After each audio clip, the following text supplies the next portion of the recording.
Okay, take two. Clearly, things were not going well. My computer crashed, then had to do install updates, and yeah, it's not my night. Let's just put it that way. Hopefully, this isn't foreshadowing on how the rest of the evening's about to go.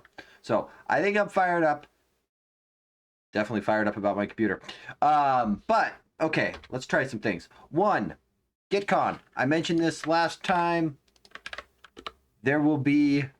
I will probably have some videos and whatnot showing up, but this week's announcement for anybody who has watched any Lord of the Rings or Goonies, or I will admit I've never seen Rudy, and that's probably a problem, but Sean will be one of the guest speakers at Gcon as well, so looking forward to that. So if you're interested, there's the link, gitcon.com. Sign up. Huzzah, huzzah, huzzah. Okay. Multi-select TreeView. See what we can do here. First of all, we're going to just rebase this on the master because I can. And we're going to force push that sucker because we can. Okay. Now, when last we left off, I have no idea where we left off. So we're going to just fire it up and try to remember. I keep wanting to work on things, and my life has been so chaotic. So absolutely chaotic recently. Okay. But as I really do have a strong desire to get this thing working. So we've got this, we've got this. That much works. I don't know if we have any deeply nested things. I think it may only be, are these things really only one level deep?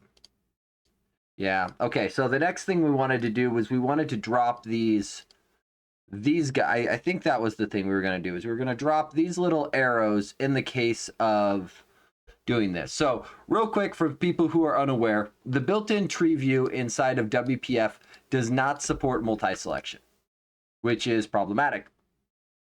Well, it's problematic if you want multi-selection. So we took a quick page from the Solution Explorer, or like the Test Explorer in Visual Studio here, where these look a lot like TreeViews, and look, they support multi-selection. All right, you hold down Control, you use Shift, you can select ranges, that kind of thing. We want that kind of behavior. And we would like that in WPF. Now, we spent a little time the first week digging in on how Visual Studio does it. Turns out the trick is to cheat and not use a tree view and use a list view that gets styled instead. We took it a slight step further because I was unhappy with the current state of things. Let's see, where's our tree list view? So I wanted to be able to use a hierarchical data template the same way we were using it in a tree view. There's a handful of people who've put things out on doing list view as tree view type styles. I don't know if I saw anybody get this working. So I kind of feel special a little bit. I don't know if I am. And in fact, I may be proven that I'm an idiot later, but that's okay. So we did that. We had to do a little converter to get the indent level working properly. And there may be a question here about if we need to do something special for like flow direction to adjust for that, because it would not shock me if that's broken. So we might need to play with that a little and see where that goes. But let's, and I think we're going to refactor these styles as well and change those things out. But okay, so we've got our tree list view here, which derives from list view. Not shocking. We've got this level indent size that we're defaulting to 16, but we allow people to tweak it. If you want to change it, you can do what you want, right? This was one of the magical tricks as far as getting it working for inserting items and whatnot. And then this is our content presenter, all for the cheater way of being able to get access to APIs that we should be able to get access to, because things are sealed and internal, the jerks. And then this is our list view item. And I'm thinking what we may end up doing, well, no, I was going to say I was going to nest these things down a directory. I may still nest them down a directory and just leave the namespace at the root, just for organizational purposes. Okay, so we've got our is expanded property, and I think the way the actual TreeView works in WPF is there's like a has items property, if I remember right. PreviewItem, yeah, has items, yeah. So some way of knowing if we have items and therefore how we can go through and do it. This whole thing in here was a way of getting at the children. So I think we're going to end up needing to propagate from this presenter up and out to see how that lands. I think that may be doable. The question is, can we get at, or how do we get at exposing that all the way up? Children property, item source. Because the problem is this could bind all the way into an observable collection. And we need to watch not only when the children property changes, but if it's an observable collection, we probably need to watch collection change to know if we need to add items in or not. That is okay.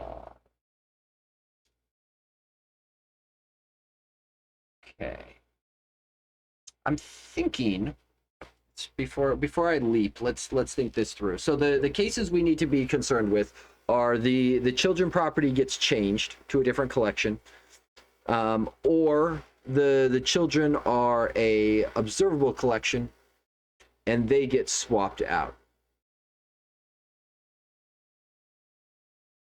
I think that's really what we're going for. So in both cases, I think what we end up doing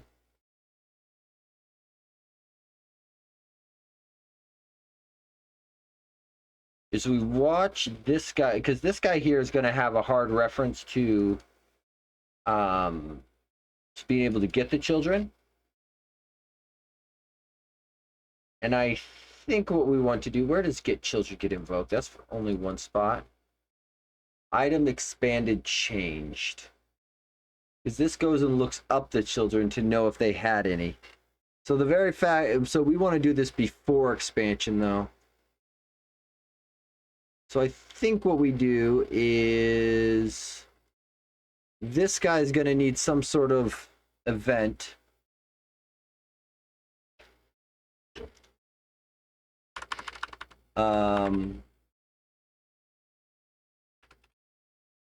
Let's see, public bool has children. And then we're just going to ballpark this. Event handler has ChildrenChanged.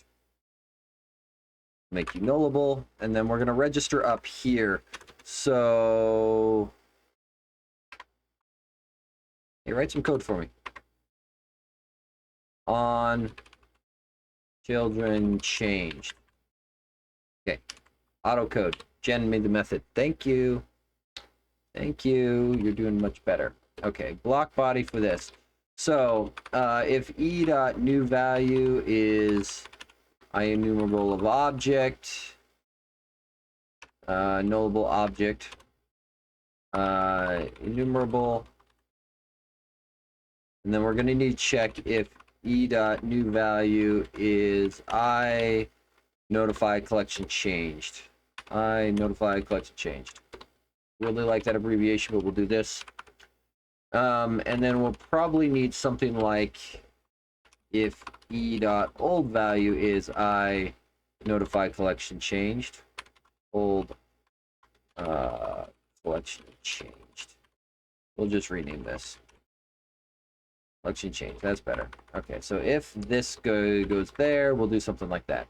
Because I'm thinking what we want to do here is on collection changed. All right, boom. We want to reevaluate our children. And then, more importantly, We want to unregister in this case. Old collection changed. Remove the registration. And then on children changed, I guess we should probably do the let's do the registrations first. And then here, what we want to do, else. Let's see. Has children. Oh, we're in static context, right? Right. So we need to actually get an instance of it. If well, we might need to just do that first. Let's see, what are we at? Var Zenner gets, I think we can be reasonably confident on this cast here. Okay, and then I think we want this to be instance, not, so this becomes presenter dot, this becomes presenter dot. Okay, and so now we can do presenter has children gets false in the else case. And then in this case, presenter has children gets enumerable any.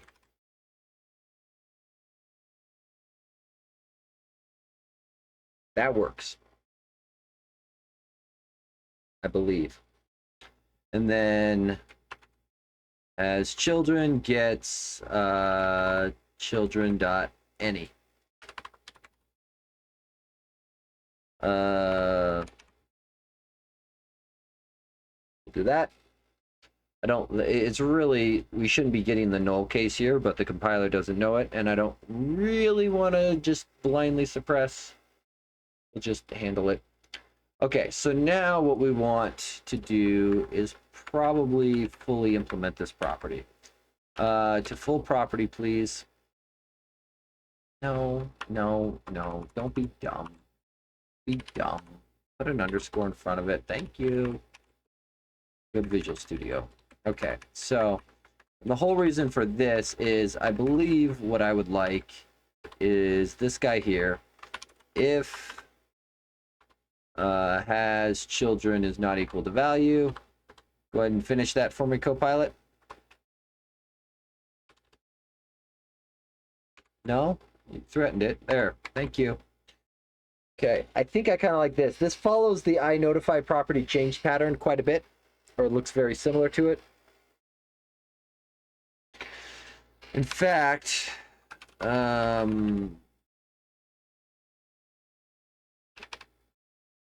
we could even just do this.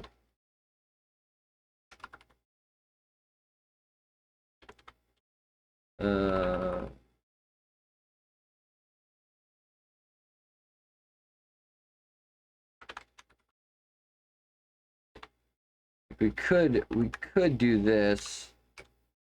I don't really like, so this is not the same iNotify property changed as what you have on your view models, just to be clear. You'll note this is dependency property changed event args.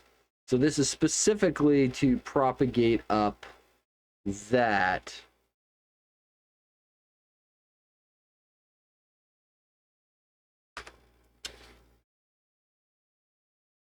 I am also wondering if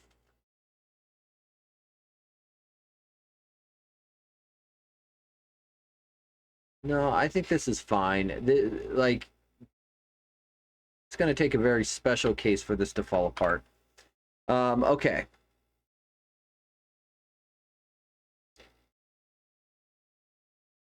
Let's see. Let's do this. If is presenter,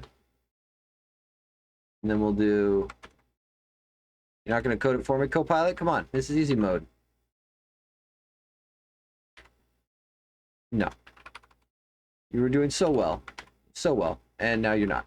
Has children changed? Because this isn't going to like we're holding a strong reference to this presenter anyway because he's part of our template. Trying to think of what the failure cases are.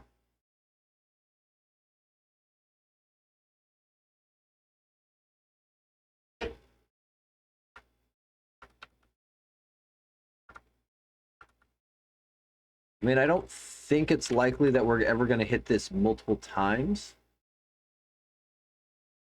I mean, I suppose if somebody swaps out the control template, we're still holding a reference to, okay, so maybe we should clear it. Okay. So if content presenter,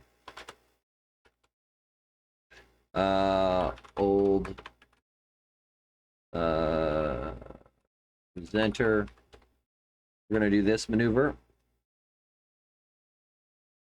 And then we'll null it out. But we're also going to do old presenter dot has children changed. Like, I don't think it's likely that anybody ever does that, but as soon as I say that in ship, somebody's gonna do it. Okay, so this gets us to here. And I think then all we do is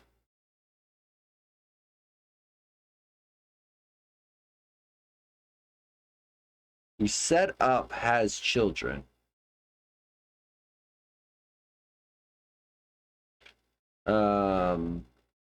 Like, I think what I want to do is some sort of method here that's private void update has children. What did we discover the TreeView method was called? PreviewItem. PI has items. Let's call it has items. Just at least in the public facing side. Prop DP, because I want it to feel familiar. Bool as items.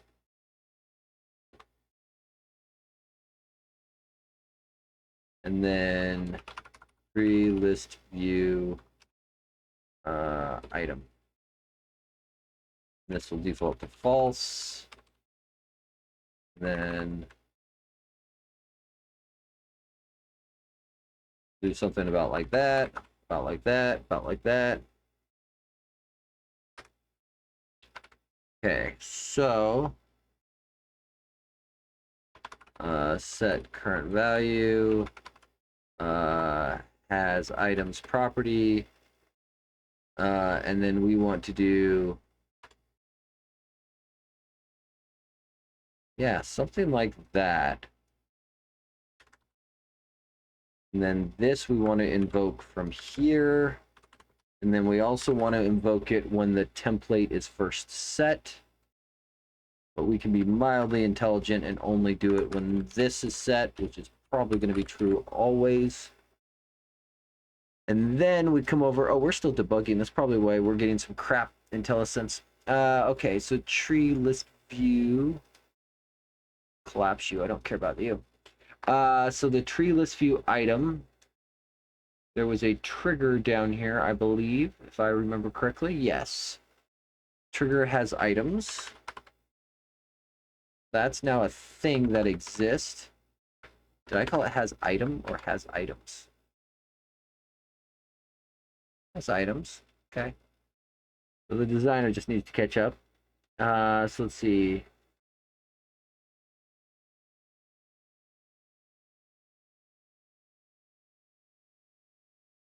We still implement the other attached property. And then do we still have the expander? I don't like that this thing is called expander when it's a toggle button, but I also don't want to change it. So we compile now. This should get us in a much better state.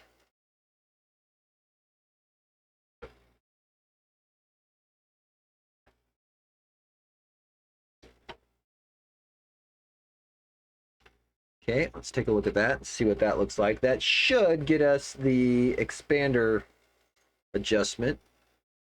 So I expand, huzzah, and I don't have I don't have them on the empty ones. Excellent. That is what I would like to see. Okay. That gets me to there. Let's see here. This guy, virtualization. That's going to be one of the next one. Or do we handle right to left? Let's just look at that because we've got a toggle here, don't we?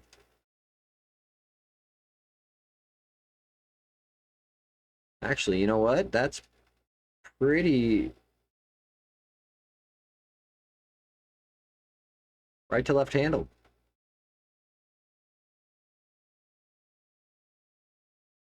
Yeah, I think that, I mean, it's on par with the real TreeView, so good enough for me. Okay, so I'm going to drop that to do. That's no longer a thing. Okay. Let's check virtualization. We're getting really close to being done. Getting real close. Okay, so in our demo app, we have a TreeView model, right? And we have two. Yeah, because this is what we're bound to is, let's see, movie categories, and then we double up a little bit just to make it interesting. I'm gonna make me a. I'm gonna make me a new Poco just to test this. I don't know if we'll keep it or not, but we're gonna try it. Let's see, public class test item, public string name, and then we are going to do. Stop that. Public list test item items. You know what? We can actually just do a record here. String name list test items, and we'll call that a day. Okay, so that's going to give us something to work with. Now we will build out a collection of these suckers. Like the fact that this is an observable collection that's never modified outside the constructor. Or I guess it is modified. Oh, we should test this then. Let's go back. Add an item.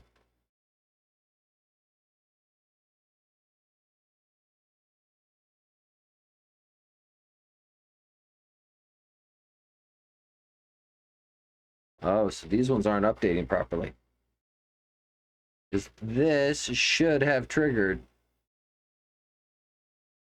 Okay. And actually, that's probably in the exact same place we were just looking at.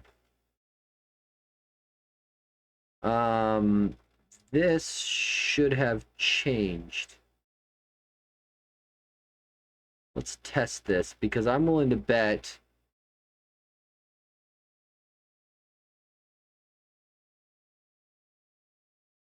Yeah, it is firing. Stop. Okay. So this is firing. It's just not appropriately propagating. So,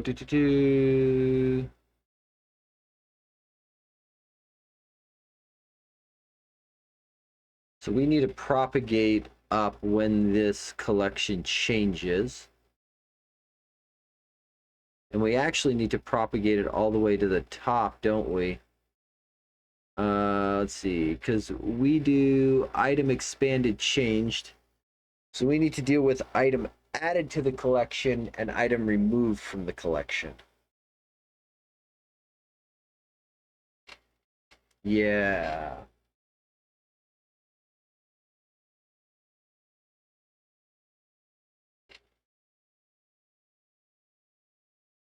Interesting. Okay, so because this is adding in on the expansion. But ultimately what we want to say is when this changes, we want this guy to update because we want to give it a TreeView item. So we want, okay, so let's start with what we want. We want something like internal void items children changed, right? So TreeListView item.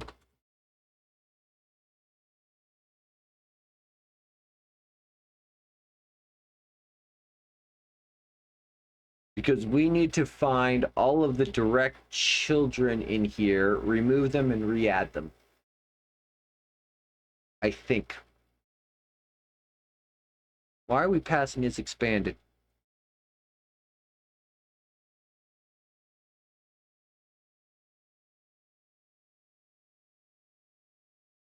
This is dumb. Why are we doing this? We don't need to pass as expanded.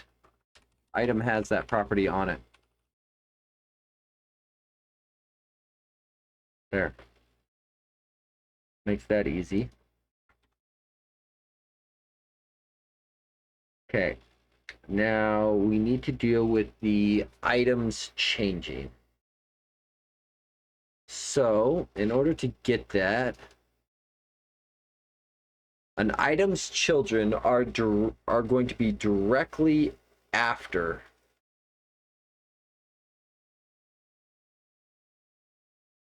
an item's children are going to be directly after the item itself. So in order to grab them, so we're going to want to grab the items index, just like we did here. And then we effectively want to grab all of the children underneath it and determine if the children are still in the list or not.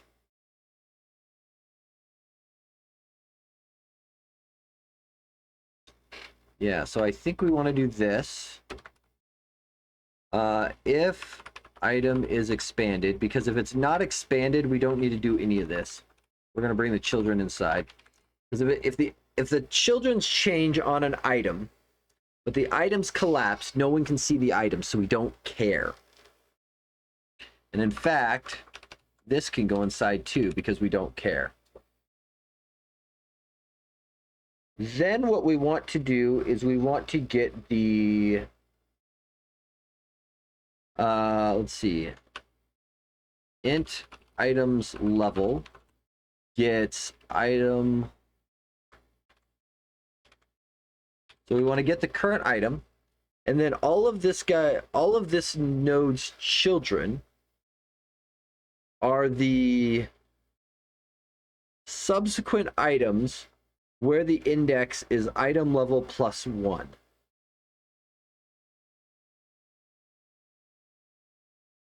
So we want to iterate while, well, let's do it as a for loop. For int I equal to index, loophole I less than internal item source dot count I plus plus. So we'll go all the way to the end, and we go backwards. No, I think we take it forwards.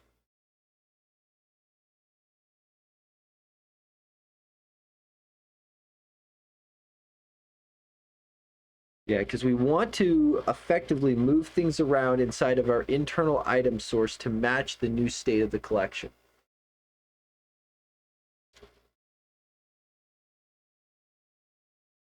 So, and we want to actually start at index +1, continue looping while we are there, and item levels sub I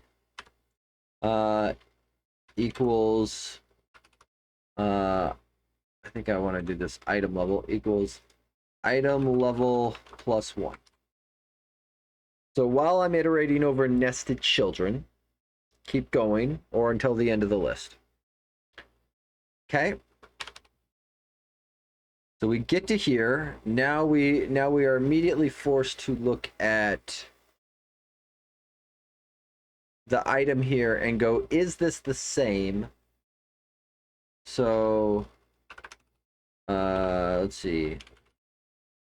Child item gets internal item source sub I.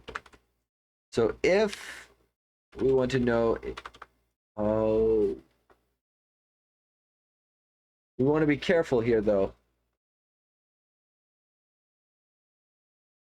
We want to be careful on how we do equality.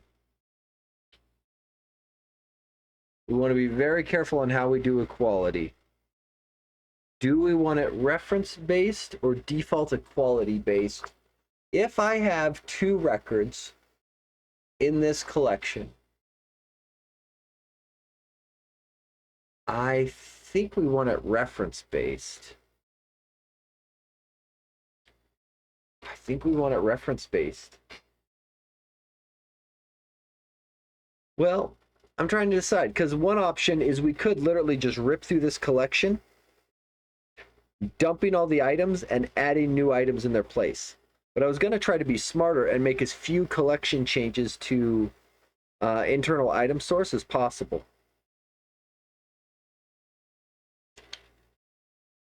That way we can be mildly intelligent. But in order to make the smart choice, we would have to make an assumption on equality and how to compare, is this item the same or different? Because how do I know if child item is the same as children sub-0, right? Right, like this wants to do contains.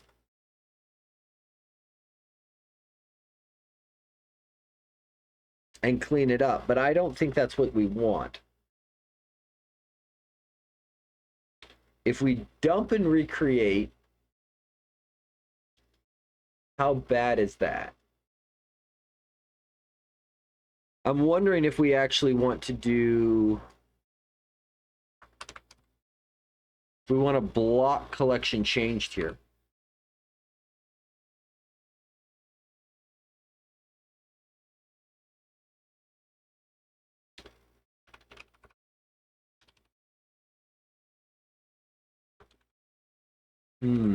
Because we could, so a common thing to do here is to derive from observable collection, roll your own version that blocks property changes and collection changes until an appropriate time. That may be worthwhile. The only drawback there is you basically end up having to do a reset on the end. Maybe I'm preemptively optimizing. I might be preemptively optimizing.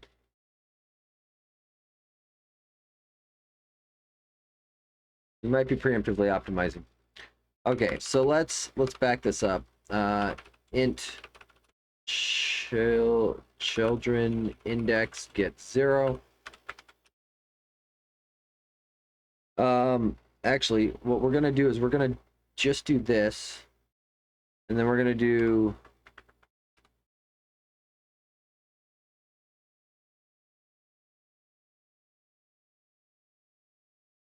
I guess all we can almost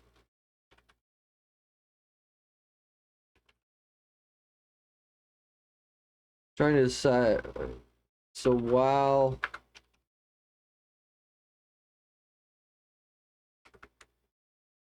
see, let's just do this. I think a while loop's cleaner. While index is less than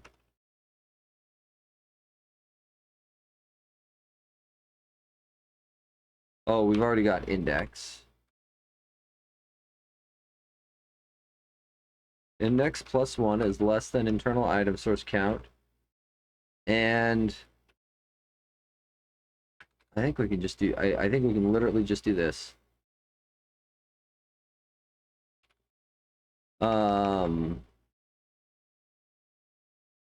index plus 1.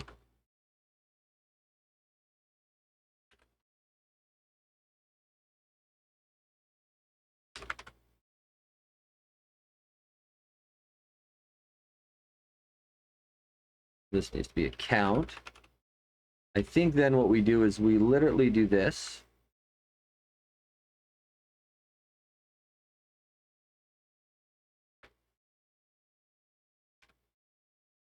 We remove the item. We remove the item from the collection.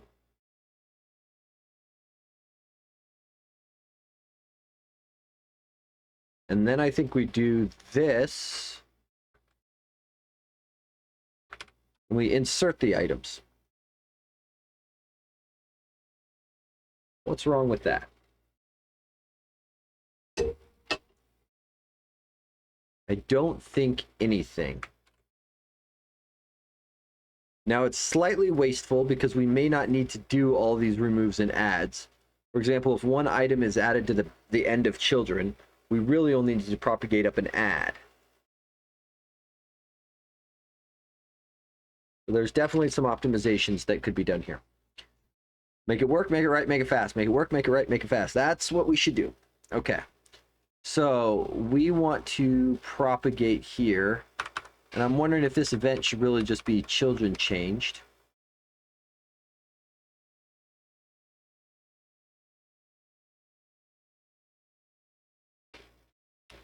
I'm thinking that would make more sense.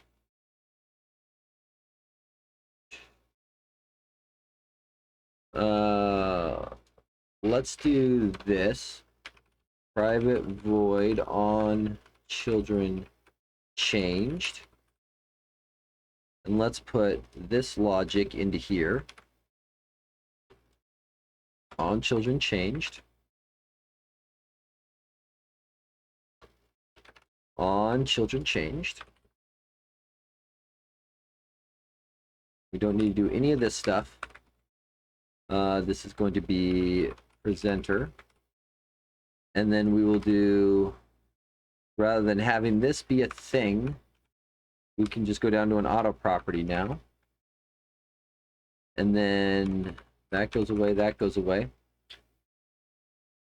This can be simplified. And this needs to become ChildrenChanged. Invoke this. Do that.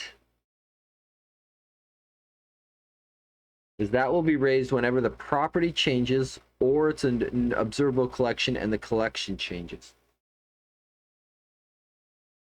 I like that. We may need to have this thing be not just event args.empty if we want to do that optimization at some point. That works there. Then this guy becomes ChildrenChanged. This guy becomes ChildrenChanged. Right? We're going to rename this. So if we do it here, we can do it like this. That. And then update has children. And we can do that.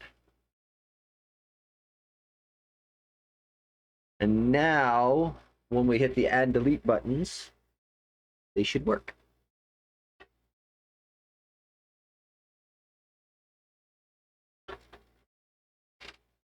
I do suspect when we get to doing the... Oh, that's why I can't do a record class. Whatever. Okay. We'll deal with that in a minute. Just do a regular POCO without a record. At some point, we may shim those in. Okay, so if I expand this, right, and I expand this, I click Add. Right, we click here, delete. Click here, click delete. It's not working on the top level. Only working on the children level. Here. Yeah, it's not killing off the top level ones because we aren't because we're triggering this on ChildrenChanged. It's only handling it for the case of the children of the nodes, not the top level ones. Okay, okay, I can respect that. I can respect that. Let's do, because we need the top level items to be set, which means we want to watch our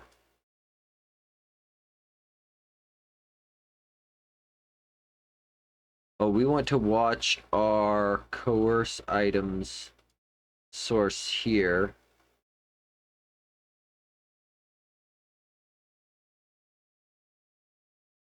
Yeah, this is what we want to watch. So if base value is I, notify collection changed, notify collection changed. We would like to watch notify collection changed.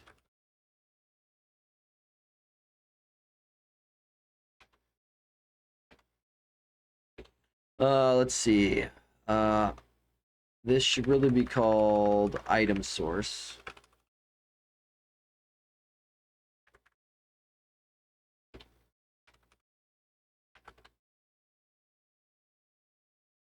And then this will be TreeListView dot. We're going to get rid of that. And this becomes there.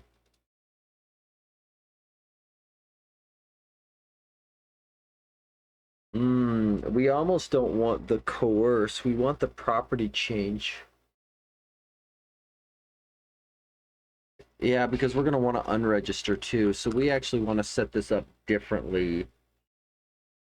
Because we want the... Oh, this is where Nikolai was telling me I could do better.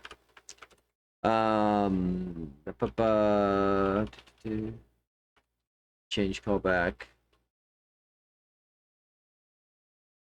Wow. Yeah, kind of like that. Thank you, Copilot. That is remarkably accurate and a little creepy. Can you introduce...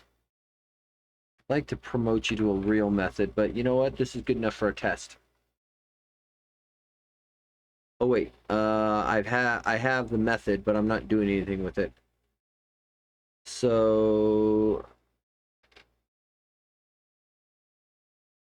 we want to, if there is a change to this collection, update our collection to match. Let's see, internal item source.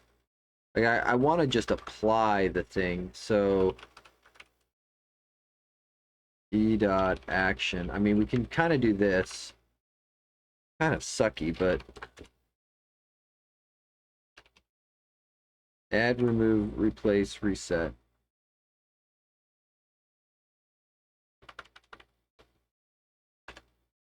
I mean, this is going to be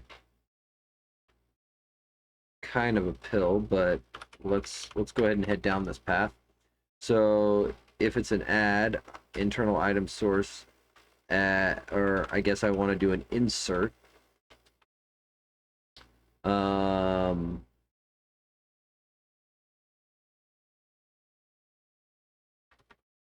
New starting index.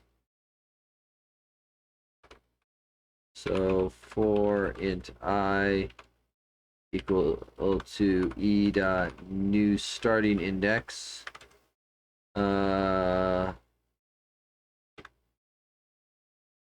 Plus plus.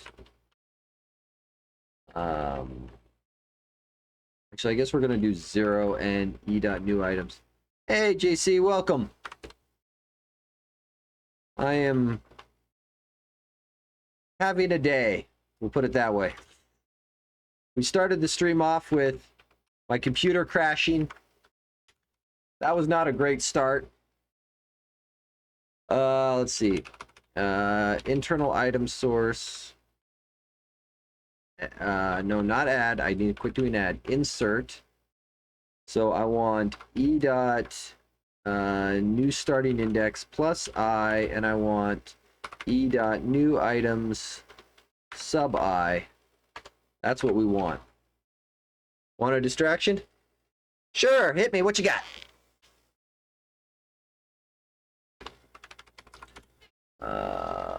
Remove. Copilot, write the code for me. Thank you. That will work. Let's see. I'm having difficulty understanding how to get a button on a data grid template column, which is bound to my view model, to be disabled when the button has been clicked. Can you expand on what you did with Rentopoli with the func rental view item? Thanks. Sure. It's not in my. 1 second. Let me grab it.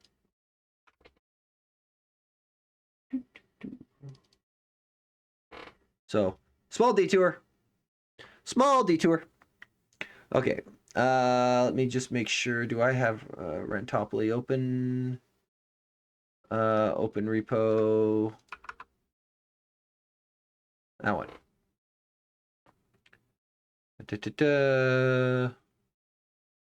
There. Okay. Okay. So let's fire this guy up. Because frankly, it's been like weeks and I don't remember well. Okay, so I assume this was in here. And we have this button here. So let's take a little gander at what we got. So this is going to be underneath the view rentals list, not the catalog, not the ad, but the rentals view. Okay, so we're going to minimize that for a moment. So data grid template column. This is arguably one of the more complicated ones. So the first thing to be aware of is I am abusing the fact that cell style and cell template are applied in both states, because inside of a data grid, every cell has 2 states, read mode and edit mode. And I'm probably butchering the names of those. But the cell style and cell template apply in both. I think I've got that right. I might need to double check my name. This button here is, so the cell template is bound to the view model here, and I think that was what your question was relying around, is this view model factory, because I am building up a observable collection of this rental item view model. All right, so we'll go here. So this is the individual rows that are in here. The only reason for this func at all is for down here when to be able to go through and create them. So the idea here is I wanted a DI friendly way of instantiating this view model, because this view model has a DB context and an iMessenger and all of that extra stuff in it. But inside of here, I don't really care about that. I have a rental object and I want to get a view model out. So this is a very lightweight factory. So you can always go through and create these, because the full factory pattern is you implement the factory interface, you register that, you register an implementation, and oftentimes your factory methods are just delegates. So I abuse the fact that I register a delegate in my DI container. So in app.xaml, this guy here, you'll note the func itself is registered as a singleton, but the items that it creates are not managed by DI. So the delegate for doing the creation is managed by DI, the func, but the instances themselves. And this allows me to then take in the EF core entity and then use my DI container to provide the rest of the constructor parameters that are needed. So this whole func thingy here is kind of overkill, but kind of nice. It depends on how much testing you're writing and how much you want to do, because this then becomes a very easy thing to write tests over. because I can use AutoMocker as a simulator for it and whatnot. So that's the reason for the func itself. To do the actual binding in here, what is this squiggle? It's like the design. Oh, it's probably because I'm debugging and I touched it and the designer's unhappy. To actually do the data binding, so you don't need the cell style at all. That was just me setting the padding because the default padding in the material design library was thicker than I wanted, so I was just downgrading it to 0. But the cell template then is focused on whatever your view model represents a row of data. And if you set your data template like that, you should then be able to have a button with a command that's on there. Now, if it's not working, there are a couple things to check immediately. You can either do this in Snoop or you can look at the output window in Visual Studio, are 2 ways. This little black bar up here is another option if you've got these tools enabled in Visual Studio. I'm trying to remember what they are. Underneath Tools, Options, WPF Tools. This will show you binding errors, because the first question to answer is if the buttons command isn't working, is the binding from the button to your view model working? So in Snoop, I drug the crosshairs over my window, put my cursor over the button, Control-Shift navigates me in, and then I just work my way up to the button itself. Now, if I look at the command property, I can see that the binding did actually match. So there's that. I can see the data context to see that, oh yes, there is a return command and that is working. So if your buttons command isn't, if your button isn't triggering your relay command or whatever command implementation you're using, start with investigating the button and its command property and confirm that this binding is success. In Snoop, that's green. And then you can start to work backwards there. If this binding isn't working, then check the data context, because the data context for your row is probably not what you think it is. Most binding errors start with data context not matching expectations.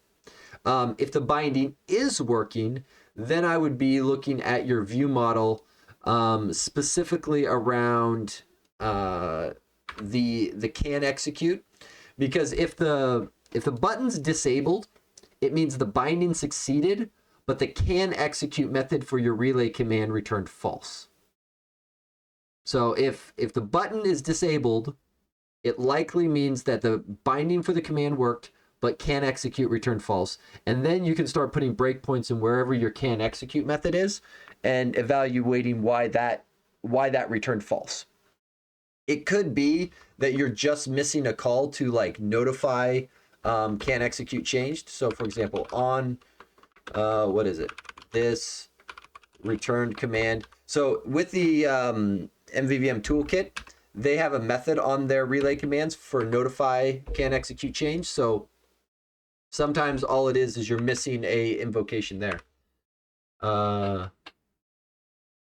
Let's see. Hi, what's the topic tonight? Andrew, welcome.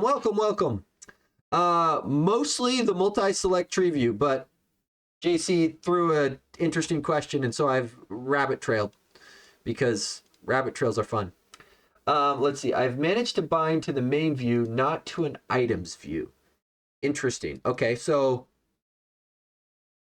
I guess question 1 is, on your data grid, do you have a multiple rows of data?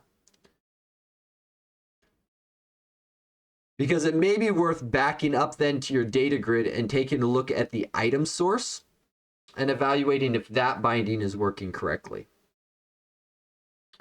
So for example, in mine here, if I walk up Snoop all the way until I find data grid, and then I back up and I look at item source, items source, right? Once again, I can see that my binding succeeded. If my binding's not succeeding, I check my data context immediately to see what is different. Because a data grid by default, if your item source binding has succeeded, should show you items. just out of the gate.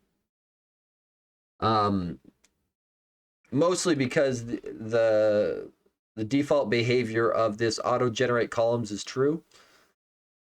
So it may be worth just setting auto generate columns to true and get your item source binding working. You can see here when I turn that on, I end up with extra columns because it then makes up columns for every property on my item.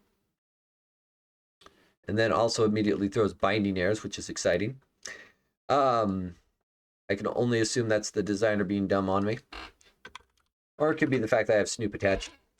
But I would potentially start there. Is set your data grid to auto-generate columns true. Make sure your item source shows up and you have rows being rendered. Let's see. Binding command, relative source. Oh, so you're trying to walk up to the data grid.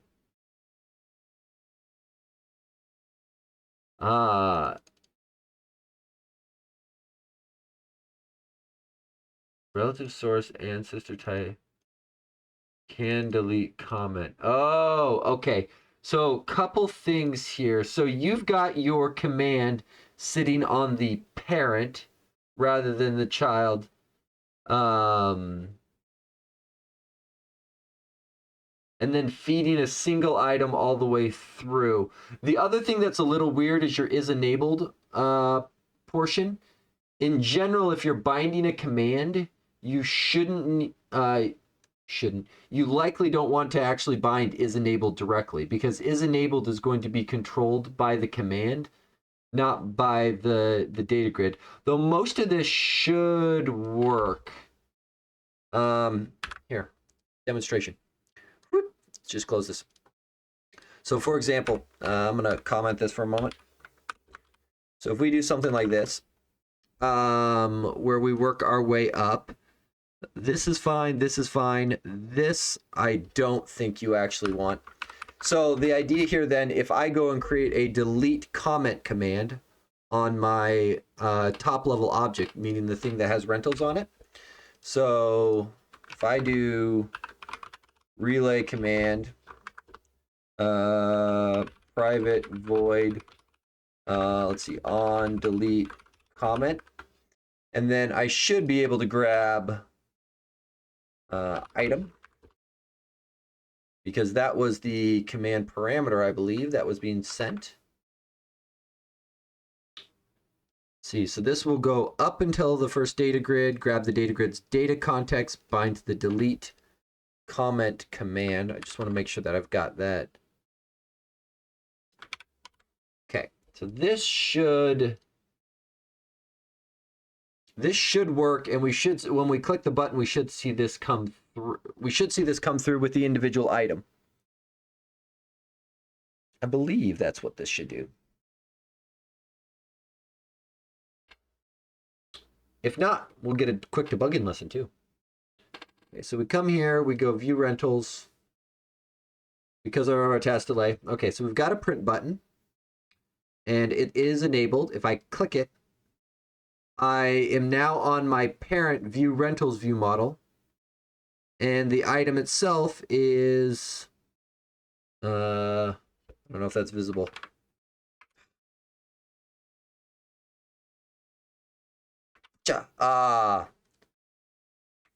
We'll make it just really ugly and big.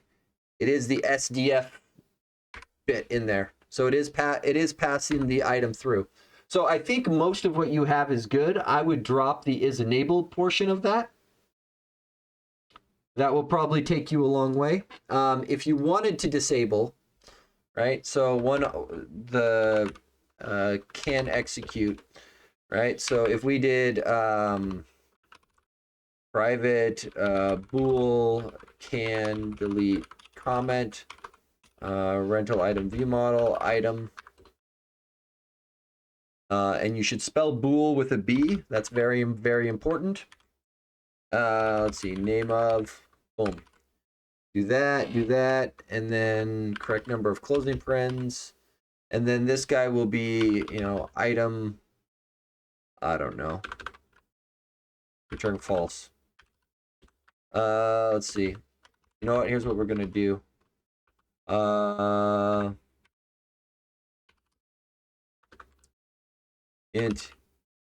index gets 0. Return index plus plus mod 2 equals 0. There. That's ugly. But it's just going to disable every other item. Just for kicks and giggles. You should probably put in logic that makes sense. Oh, it disabled both. That's disappointing. Why did you disable both? Index is 8. Oh, is it being invoked twice? It is being invoked twice. That's funny. That's funny. Okay, fine. That's fine. That's fine. We can. I can play this game too. I can play this game too. Disable that. Oh, I can't count either. Okay, turn true. You gonna hot reload for me and work? That one worked because it still has the mod 3 on there. But something like that then allows you to control it. Because in theory, you shouldn't need to bind the is enabled the other way, which I suspect is probably what your problem is. So, something in that vicinity. If you're interested. Just, that's kind of ugly, but I'll at least paste that in and see if that helps a lot. No problem. Leave that open in case we need to come back to it. Okay. Something, synchronize 2 collections together. Let's see. We did add. We did remove. Let's do replace. Hey, Copilot. This code exists online. Make it so. No. Try again. Okay, if new items for count, new starting index plus I, new item sub I. That's right. Okay, Copilot, what do I want to do next? Okay.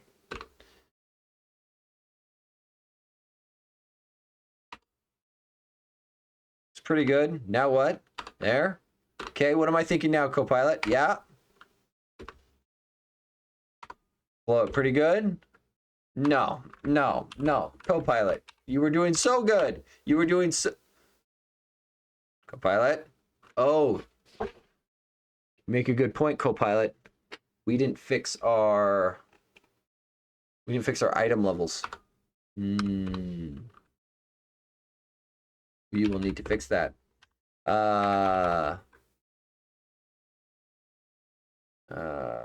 For each...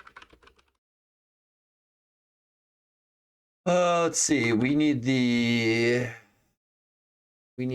old collection.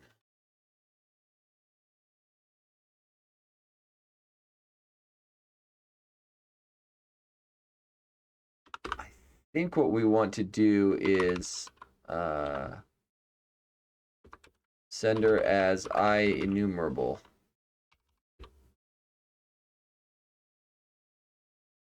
I think is what we want.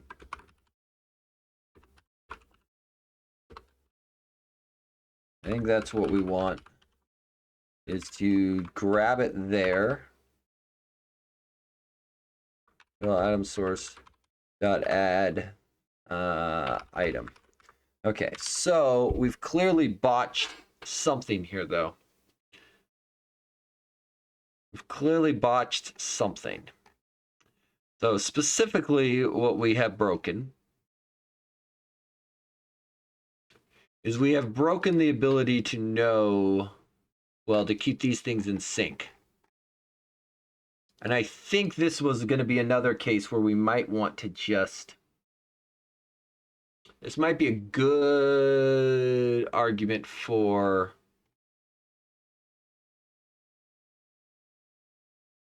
This might be a good argument for making a custom collection.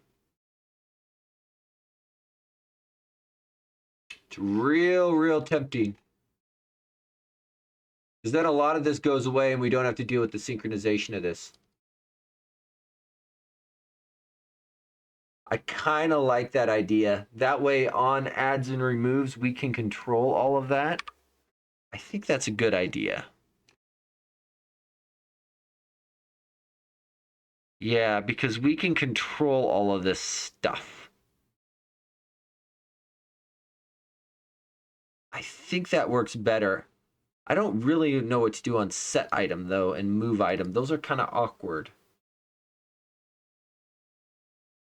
Because if somebody does a set item right in the middle of something, we kind of have to handle that weirdly. Like, we almost have to back up and change where it's going. Yeah, this might be a good case where we do a custom collection. Regardless, this should handle, let's test at least the outstanding case that we think.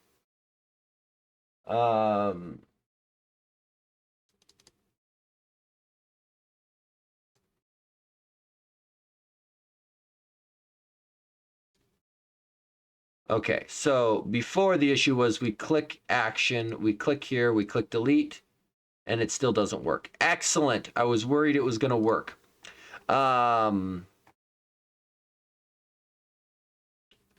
Let's start here and relaunch because I want to verify we loaded up properly. Okay. Old value is null, new value is notified collection changed. We validated that. Okay, great. Okay, if I click on action, I click here, I click delete. Interesting. I am not getting... Oh, I bet you coerce hides it from me. I bet you I've lost it by that. Look at that. Coerce is gonna, because I am returning a different object. Yeah, I've lost the base value. I think what we should do is we should write something that takes this in and holds on to all of this for us and does all of this garbage. Yeah, because we're yeah, trying to hack around it is just getting to be a pain. Okay, here we go. Public class, TreeListView, items collection. I guess we can do of T. Observable collection of T. Okay, so we could probably make this internal, but we'll see. I don't, you know, it's hidden right now. Let's make it internal. That way it's not an API I have to support. Okay, so in here, I think what we want to do, this guy was internal item source.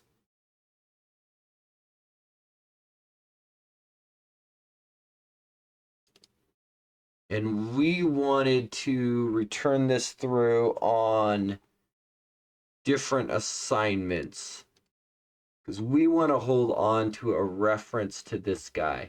I think, though, I want to do something more like this.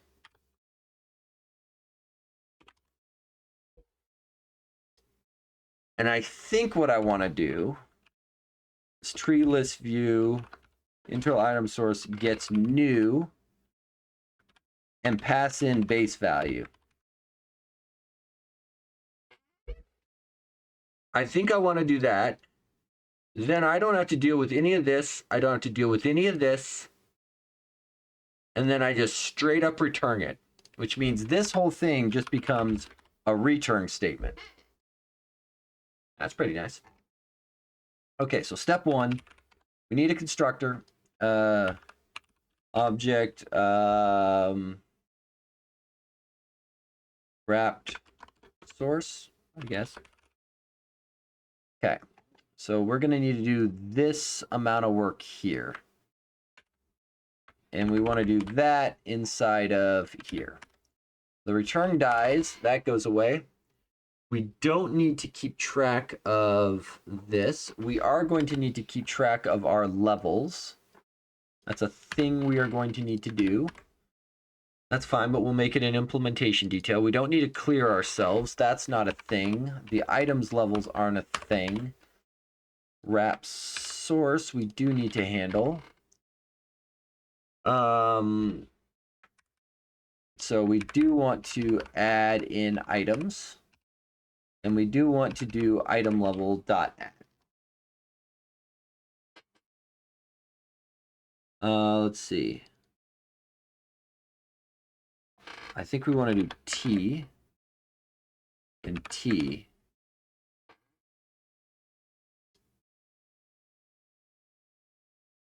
Oh, how do you do this properly?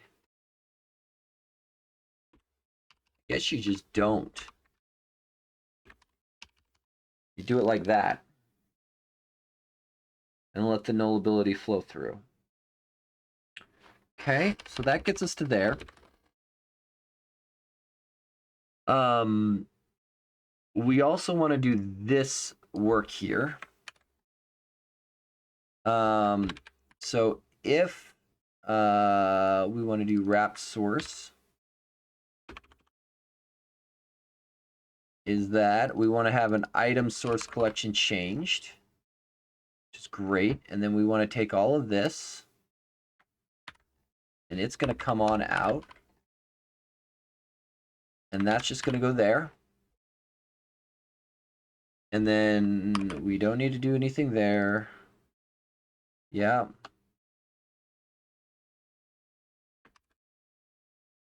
This. It goes there. There. And actually,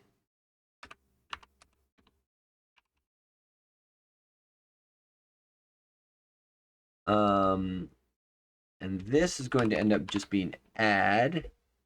And this needs to be T. I enumerable of T. That goes like that. I think that works.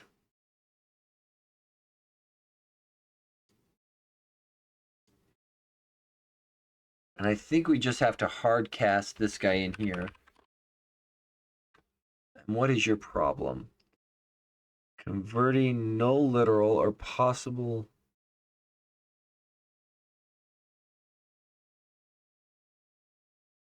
Oh, because it's insisting. No, we're gonna just do that. And then this also needs to be a T. Tell it to shut up and just do what I tell it to. Okay. Because the only reason for that is this older API being dumb and not having generics. Only because it predates generics. Okay, so this guy will wrap a collection. He will update accordingly when that stuff goes through. That eliminates the need for this property changed callback altogether. Great, that goes away. That simplifies our coerce callback to just instantiating a new item, and away we go. We now have an internal item source that we can act on.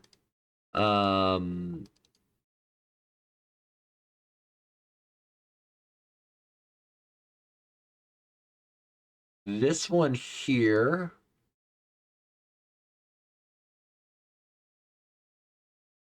I'm trying to decide if I want to have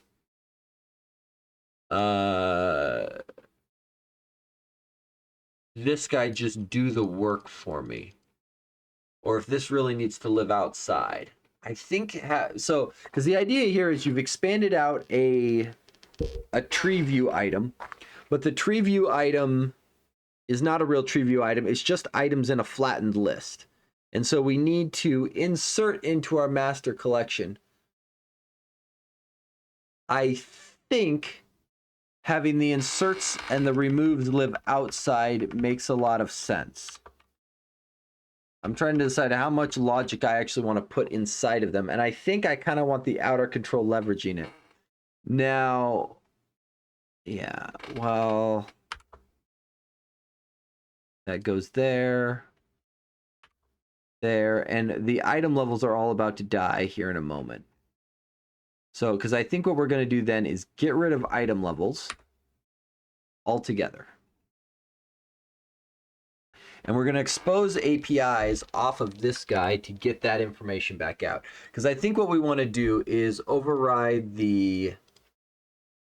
So, for example, we want to override insert item. Right? Because when we add an item in, we want to be able to look up. Oh, will we actually know an item's level when we insert it? We won't actually know an item's level, will we? That's an interesting problem. We do not know an item's level at the point of insertion.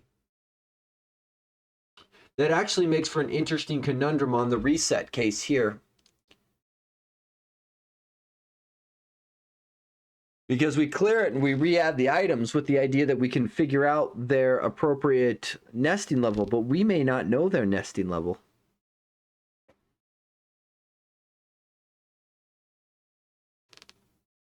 I am wondering if this should not be of type T. And if instead it should have its own items. Because if we did its own items, then rather than this thing being an observable collection of T,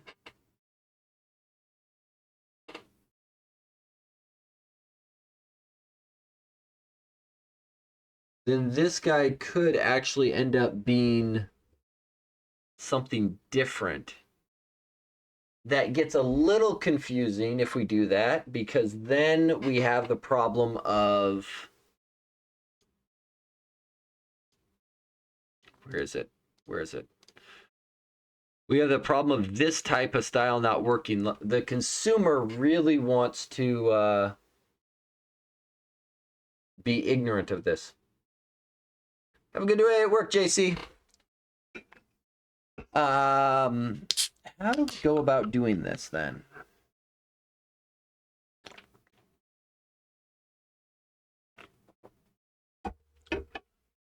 How do we go about doing this?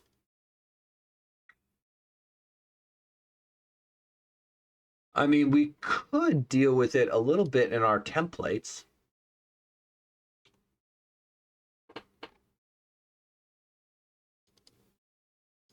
Because, for example, we're setting it up here. We could flatten some of this. Because, for example, in this guy here, when we do prepare tree item, we're setting the level on the tree item from the object element.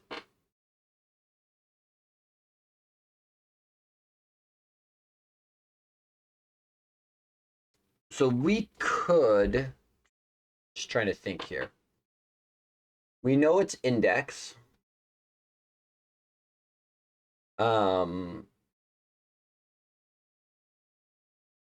we are preparing and setting the data context in on these things.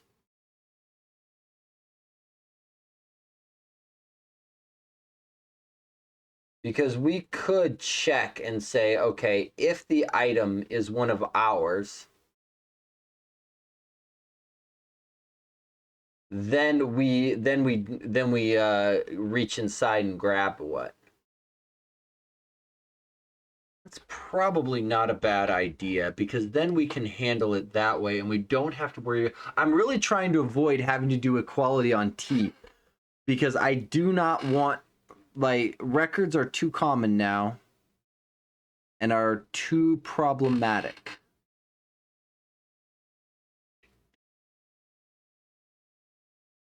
Because our caller is going to be dealing with a collection of objects that they control, that they think is hierarchical.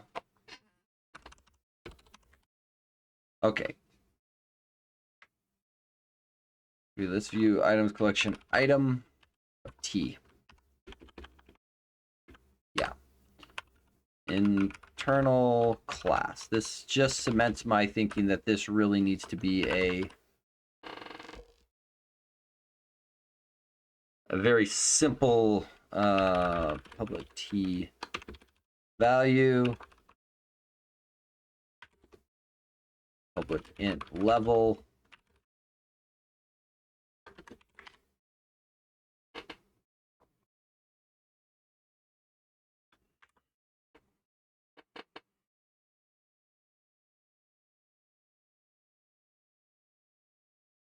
so I think we do that. This then changes subtly to be this.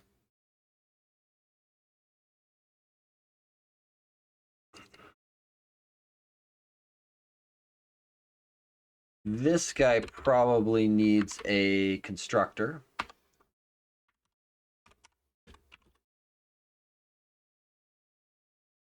Let's see, this becomes new.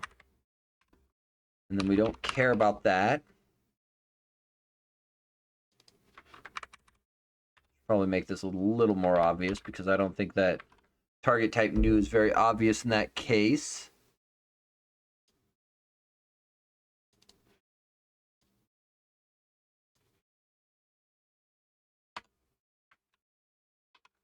Insert item. Oh, this is unhappy because now the, okay. Okay, I think that starts to work a little better. Let's see. Object item, or if item is this. Oh, but we don't know the T. We don't know the T. Yes, we do. We do. We do. We do. It's object. Even though the other one up there has been declared as T, it's functionally object. And we could actually even flatten it even more. Collection item. Great.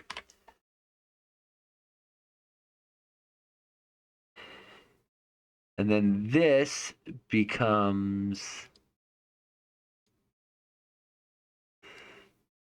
if element is TreeView,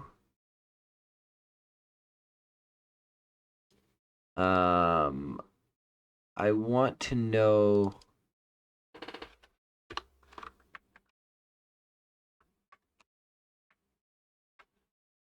if element is TreeView, because I need to pass item in directly. I'm wondering if I need to do this out here or if I can do this up here. I think I can do this first. I don't see why I couldn't. I don't see why I couldn't. I think I can do this first. Because this then becomes, oh, this needs to go up one more level. And then this, we no longer have to do the index lookup. This literally just becomes collection item dot level. Let me forward that up.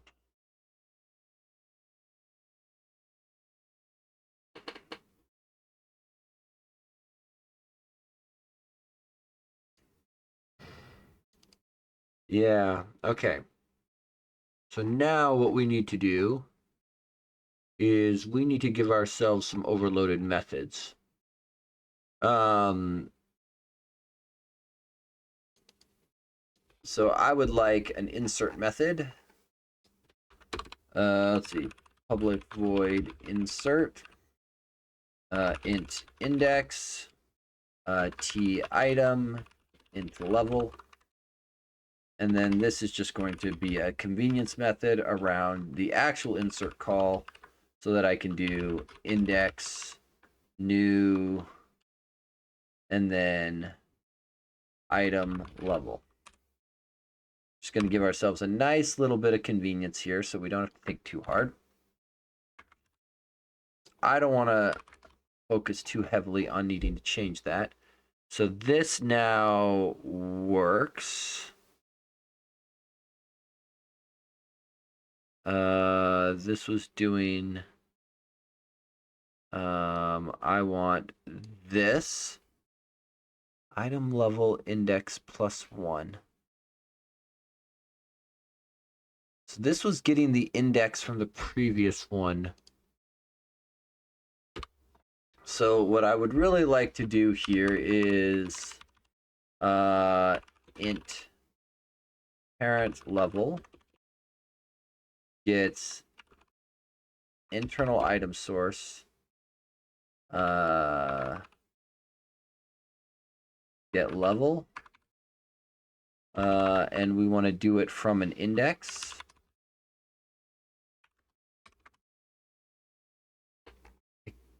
Yes, I could actually cheat. Once I have the index, I can just do this dot level. And really what we should be doing here is if internal item source is item source,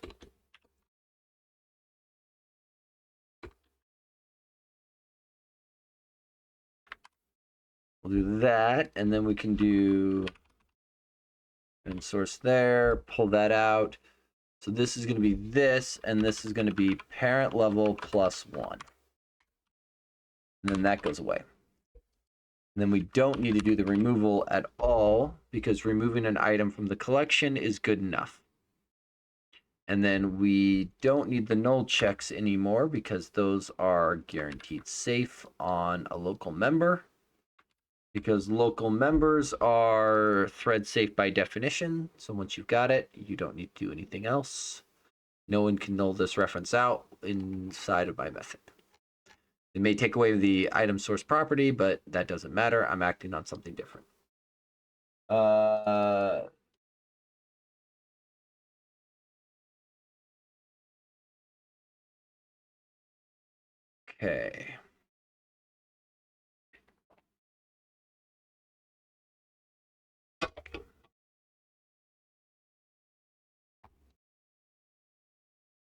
Okay, that works.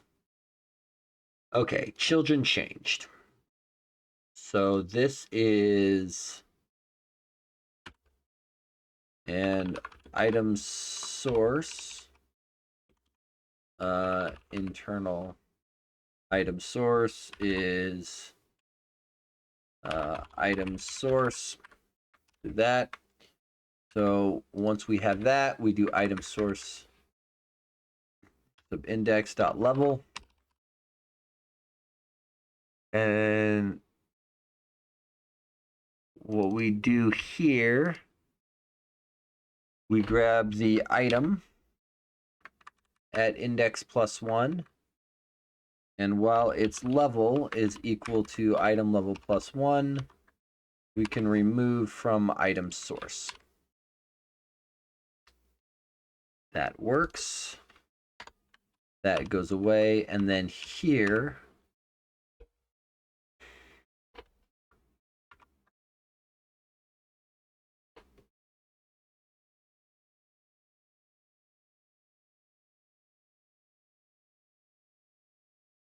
what were we inserting before for the level?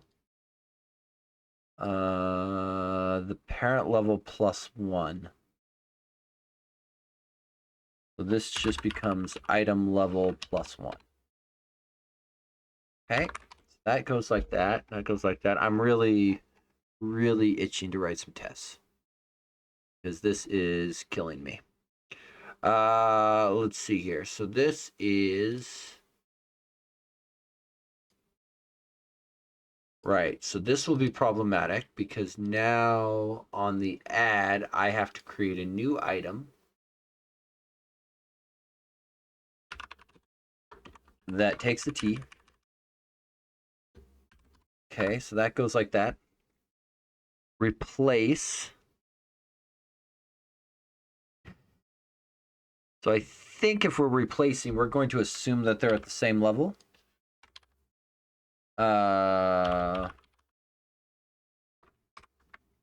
Actually, I guess we can do We can also just do new here, I guess, and look it up. That line looks bloody ugly. And reset is actually a problem. Like, we can do this, but it does mean that it's going to assume everything in the collection is at layer 0, which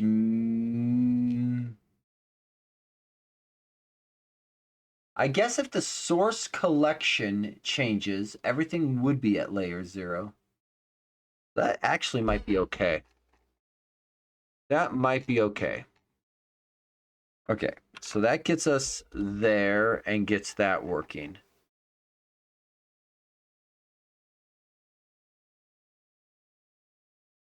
Okay. Let's see if this works.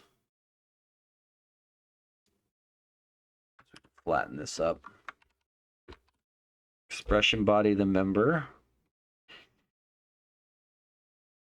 Yeah, I definitely am thinking this collection type needs to be internal. I am also tempted to drop T in favor of object.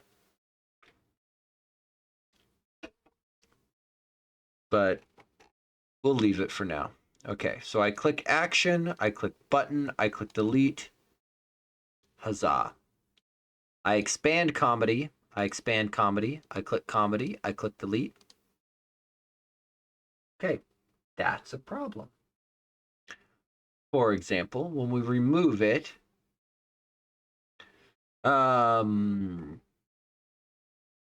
so if we override so if an item is deleted, we want to nuke it and all subsequent items that have a level greater than it. Yeah.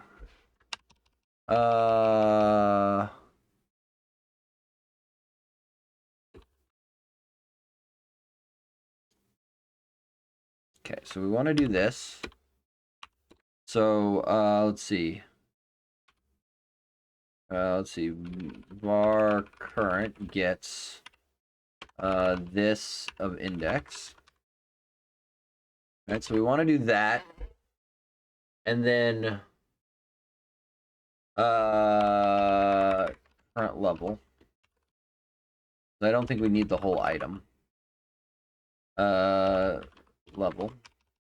And then we want to while let's see, while index less than count.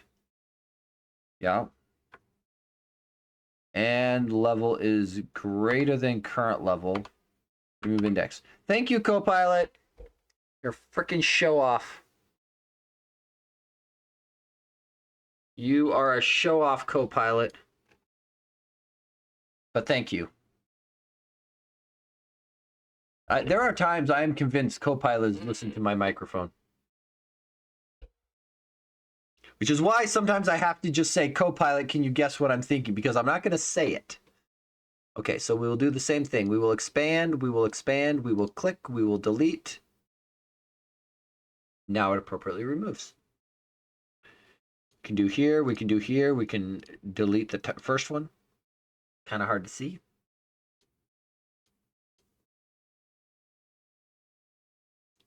Out of range, not shocking. On children, index of -1. Disconnected item. TreeListView item. Huh. I'll have to track that one down. If index is less than 0, we can just early return for the moment, but I kind of want to leave a breakpoint just hanging out there for whenever that occurs. That way we don't crash, but it would be nice to understand what we did to cause that. We may want to do add delete items on our list because I think we're about to change the collection. So before, I think we did here, we did here, we did delete. Did we delete the second one? Was that the trigger? How did I do that?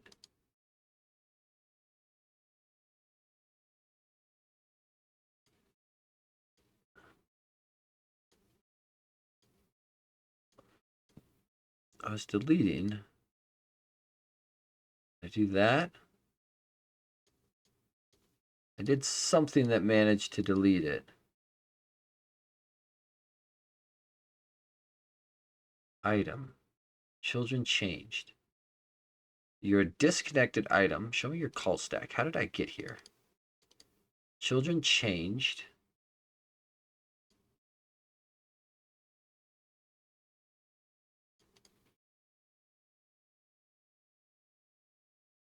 So the presenter triggered on ChildrenChanged from registering up on the notify collection.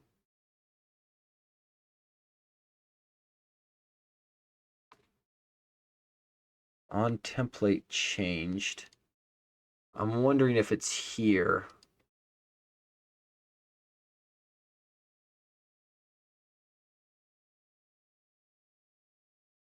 How did we hang? So functionally we hung one of these and didn't properly unregister.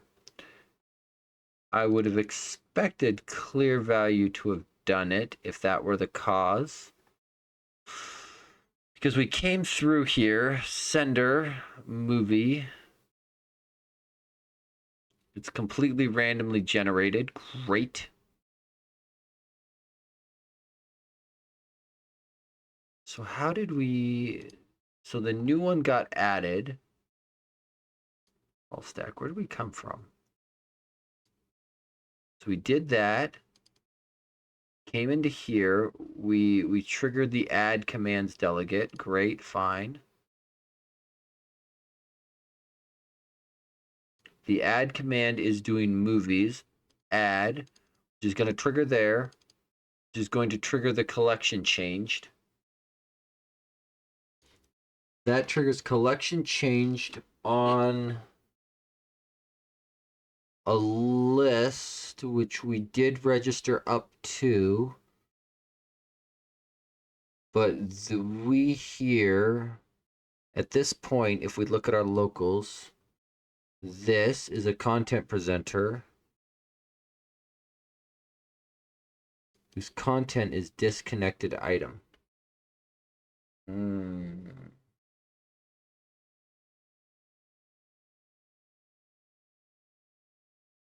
I'm wondering if that is the problem, is we are not appropriately watching.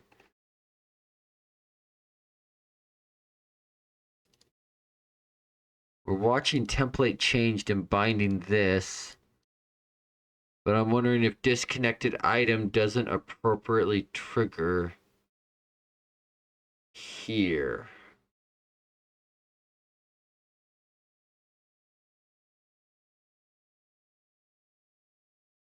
Or maybe it doesn't even need to go in here at all. As long as it calls template changed on the way in, the template doesn't change. The content changes. And if the content changes,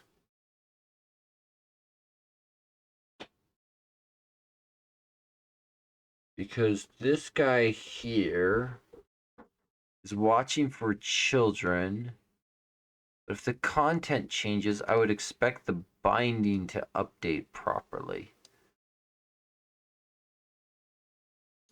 If the content changes, I would expect set binding to trigger. Well, would it though? Because it'd be bound to the collection in the view model.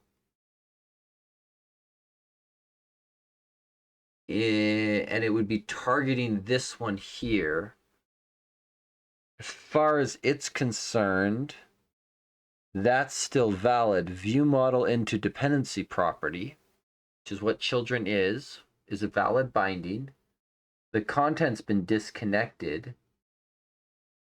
The content would expect to be the source of the binding. Thinking that's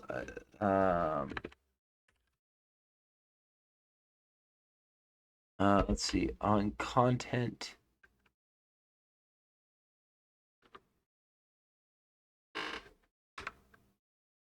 On template change versus on content template changed.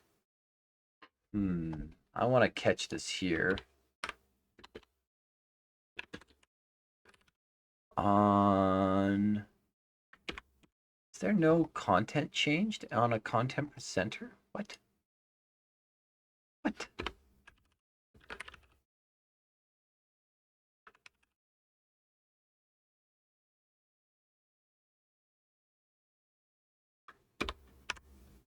Interesting. Why? Maybe we could grab it from there.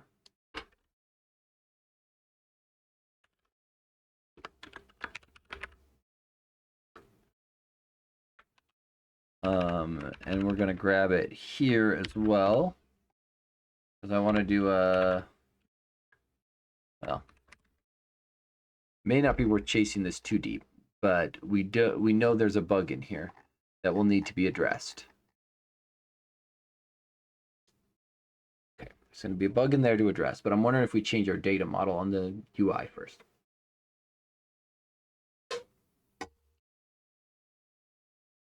Because I'm also worried about virtualization, and I want to make sure we can handle it. Because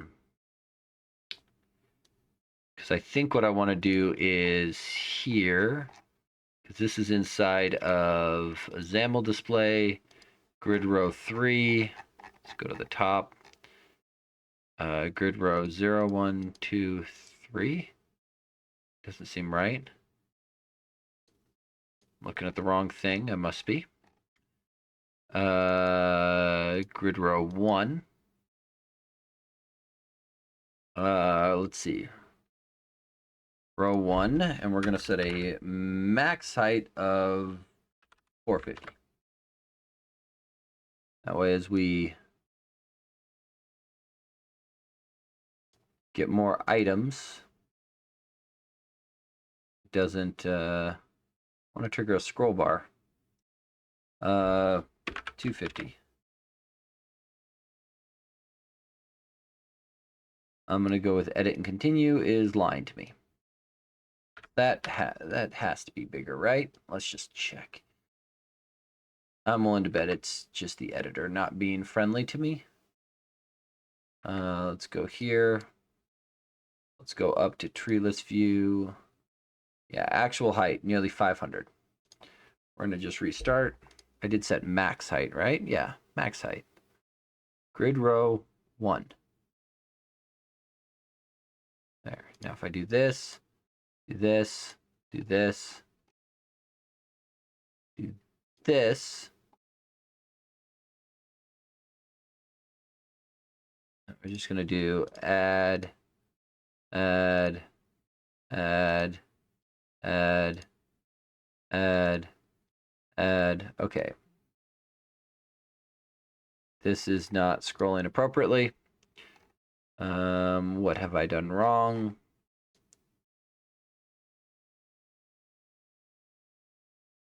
This guy here. Let's just snoop it, because I don't see, it's not obvious to me, but I'm willing to bet somebody's being allowed to grow unrestricted. Yeah, so you are too big. You are too big. You are too big. You are too big. XAML display is too big. So you are bigger than your thing supports. So let's just do this. Max height 450. And I am once again going to not trust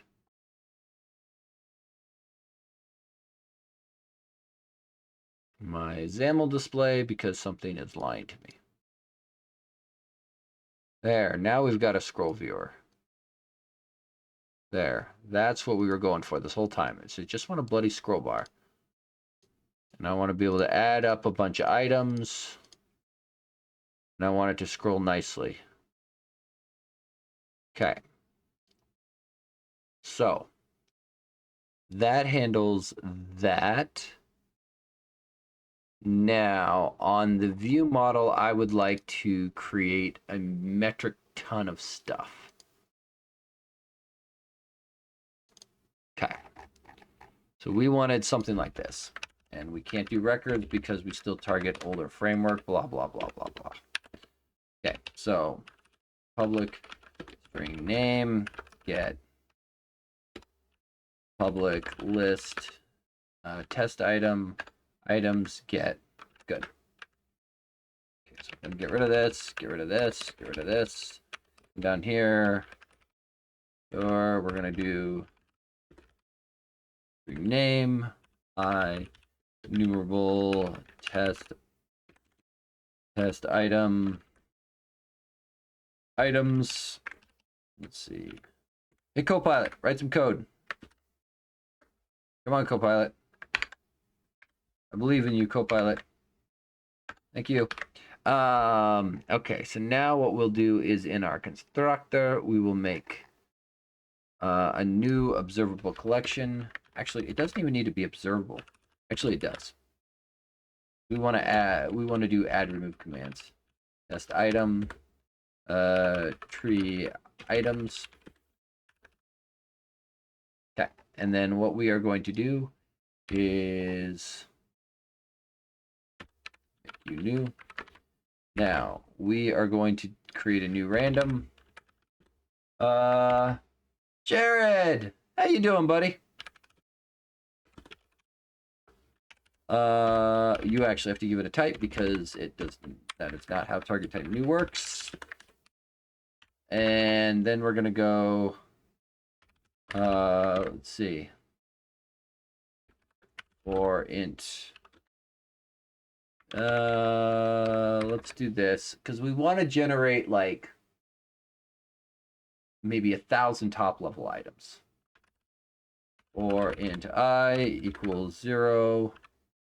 I less than, no, Copilot, I said 1,000. Please listen closer to my mic. I plus, no, that was not right. And then we want to do new, what is it? Hey, Copilot, remind me what I just typed above. Come on, Copilot, I believe in you. I believe, thank you. Okay, so how close did you get? Test items add. Let's see, generate string. Great. Let's make them a little shorter because I don't really want to look at that many characters. That makes my head hurt. Let's see, it generates a range of items. And then, yeah, that's close. That's not quite what I want though, Copilot. So, let's see, static test item, create test item. Let's see, we're gonna pass in the random. So we are going to return new test item. We're gonna go int number of children gets random. We're gonna do 5. Okay, and we will do generate string of length 8. Sounds great to me. Actually, you know what? Random next, somewhere between 4 and 10 sounds really good to me. And then what we will do here is based upon the, yeah, it wants an enumerable of children. So enumerable dot range from 0 to number of children, select, and we are going to recursively call create test item, passing in random. Yeah. Let's see, what is your problem? There's no argument. Oh, because I did the parens wrong. And I need one more paren there. Okay, so we will do this, we will do this, and we will pass in the random. So for the astute observer, you will note that this is going to create 1,000 top level items, and then with a 20% chance, gonna keep adding children. This may be too much. We may need to dial this down to like 3. This is gonna be a lot of items. Like, a lot. If this doesn't appropriately test data virtualization, I don't know what will.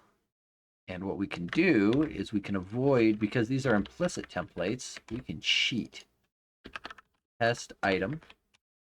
Item source will be items.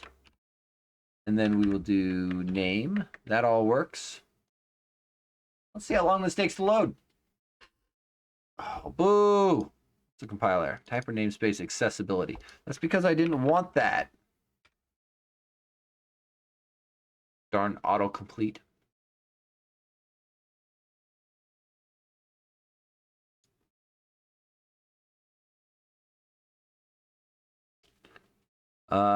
Overflow exception. Yeah, so this may have gone a little too deep.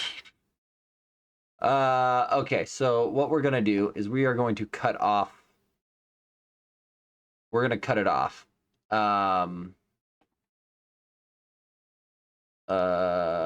Where did it go? There. Okay. So we are going to have a max depth, int depth. This will pass a 1, right? And then this will be depth plus 1. So, and then we'll just do number of children will be, if the depth is less than 10, then we can do the random. Otherwise, the number of children is exactly 0. There. That'll keep it from going too many layers deep. Still is a lot. Okay. Now we've generated all those items and we didn't bind to our new collection. So that was a complete waste of time. Excellent. Excellent. I was worried we might have done it right the first try. Let's see. What's it? Test items? Tree items. Okay. This time it'll work. Okay. Good news. We got a really big scroll bar.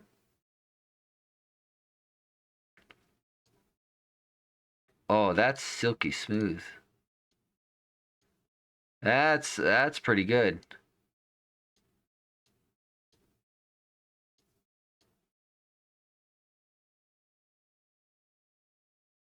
This is only doing 1 to, oh, this is only doing 1 to 3. Let's make it bigger. Let's make it bigger. Because I haven't tempted fate enough yet. Let's bump this up from 1 to 3 to like 1 to 6. We'll double it. And by 1 to 6, I clearly mean 0 to 6 or 0 to 6 non-inclusive. I realize I typed 3 before, forgetting that the second, so the bottom parameter is inclusive and the upper value is exclusive. So that was just a rookie mistake. I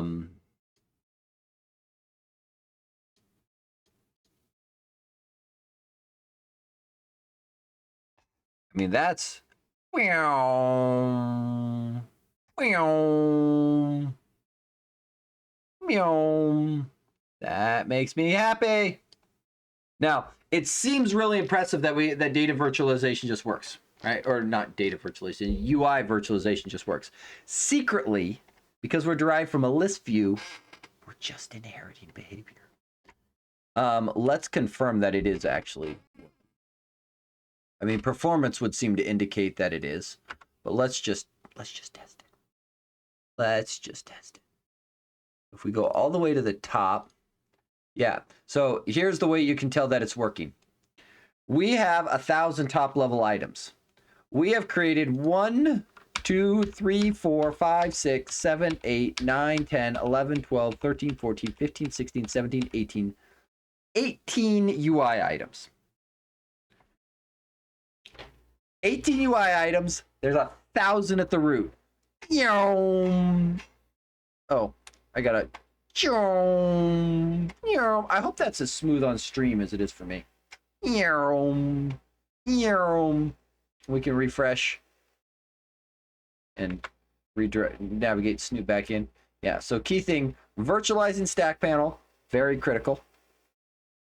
And then making sure that you aren't creating a whole bunch of TreeListView items. So data virtualization works. That makes me really, really, really, really, really, really, really, really happy. So this thing can handle at least 1,000 items with children, maybe more. But the key part is it doesn't matter how deeply you expand, because it only has this much UI space. It's only going to create enough TreeView items for that much space. And all the rules of UI virtualization and WPF hold true. There's plenty of ways you can accidentally turn it off. Like you'll note here, one of the key things for the virtualization, you'll note that we're always at an even point where if you turn on smooth scrolling like this, where you can get very halfway between items, like here I'm only halfway showing the text. But you'll note at the top of this list view, I can't get myself into a situation where I'm halfway showing the text. It's going item by item. That's part of how it's able to do the virtualization. So things like smooth scroll are great, but you don't want to turn it on a collection where you want virtualization. So there's a trade-off. And maybe you turn it on a list box where you know that you aren't going to have a bunch of items. Like, if you know it's going to be a relatively small number, whatever, make it work. But that makes me so happy. Okay, so now let's implement. I want to make sure we can do add and delete appropriately with selection. So let's do that. So before, I may end up converting this thing over. Let's see, add list tree command. Does virtualization have problems with items of different heights? That is a great question. I think it only bites you. So I think if you have different heights and you have smooth scrolls turned off, you get a kind of jerky experience. But I don't think it breaks virtualization. WPF. So I think you just get a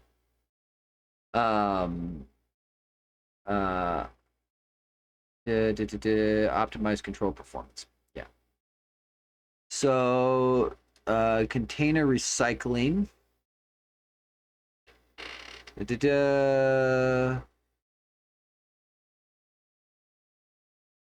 Yeah.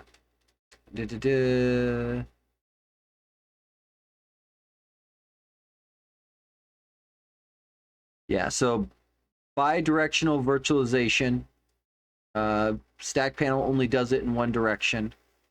There are virtualization mode recycling. This is a horrible example. Thank you, guys. There is I've seen a page. Yeah, so listbox and list view, what we are abusing right now is the fact that it is on by default. So we get it, so we get advantage to it. Where is, let's look at other performance recommendations.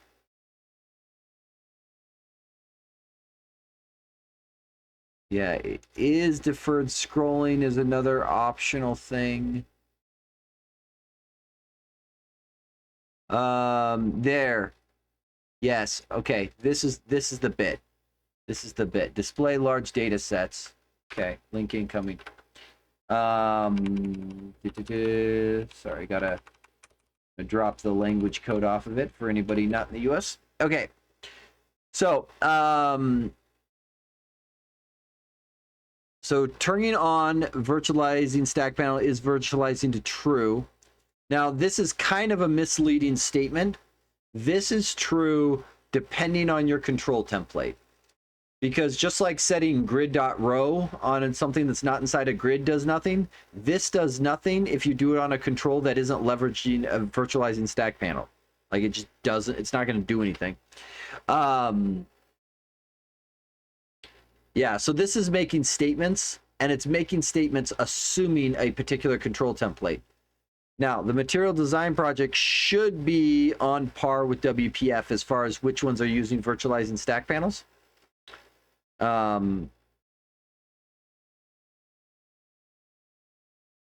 Let's see. Items containers are added directly to an items control, blah, blah, blah. So this is saying here, if you do like list box item explicitly rather than using data binding, it won't virtualize them, which kind of makes sense.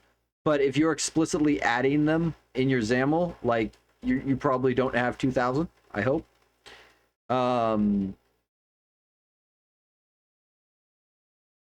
Yeah, so this kind of answers your question, Justin Bieber, about of different types. The thing here, though, is different types isn't quite the same, right? Because you can virtualize over different data templates. It's if the container is of different type. So for example, if you have, because you can put TreeView items inside of a list box that also has list box items.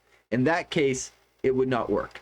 The separator in menu is probably a more common example where people try to put separators in their list box every so often. That's a thing that doesn't work. However, what you can cheat with is you can have a single, if you do conditions in your data template, you can have different backing data and change the way that the content template looks and get pretty close most of the time. As long as you don't need to change the container, you're fine.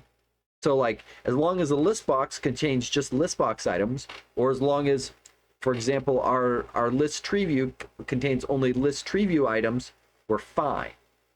It's the thing here. Can content scroll being set to false will turn it off, and setting is virtualizing to false will explicitly turn it off. Other than that, it's on by default. And then going back to your question, Mr. X, I believe if you have data templates where maybe like you've got a text block that maybe has different heights because of the content, I believe you'll just get a really sucky experience. And not really sucky, but because it's going to jump item by item, I believe what's going to happen is you're going to see kind of what feels like a very jerky scrolling experience. In our case here, it doesn't feel jerky because the height of the items relative to the tree view is fairly small. But you could imagine if one of these things took up like this, the size of 4, that's problematic. See that? It even remembers the scrolling, the selection. That's so nice. That's so nice. Because you'll note, as soon as I scroll this thing off the top, those selected items, those tree view items are now are being reused for different backing data. But the underlying list view is tracking our selection for us so that when we go back up to it, and it repopulates them, it reselects the items. Then love it, love it, love it, love it, love it, love it. Okay, so we just need to implement add and delete and track down whatever the heck is causing us to get that disjointed problem, which I think, and then I think we're really, really close. Oh, and I still want to clean up that thing that Nikolai told me about. Remove list tree item. Okay, so we're going to come down here.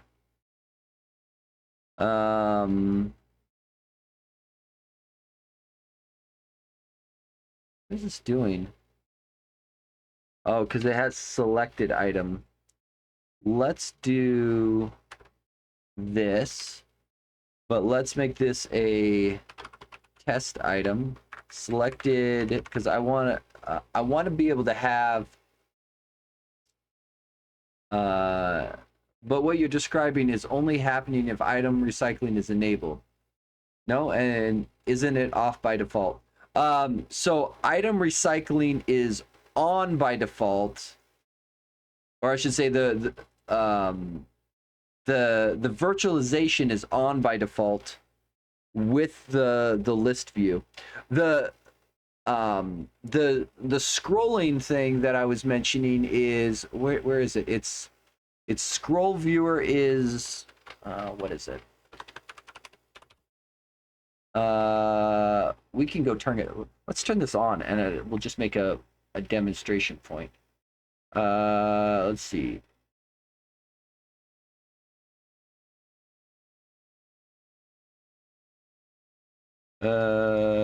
Typically,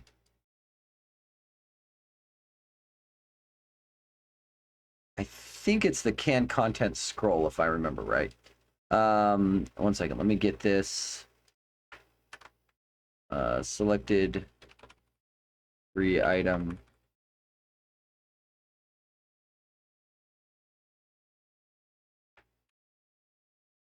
Let's do this real quick. Test item. Okay, so we turn this off, and then if we go into here, and if we come into our thing, if we do scroll viewer, can content scroll false, I believe is what it is. Or is it can... If you require physical scrolling instead of logical scrolling,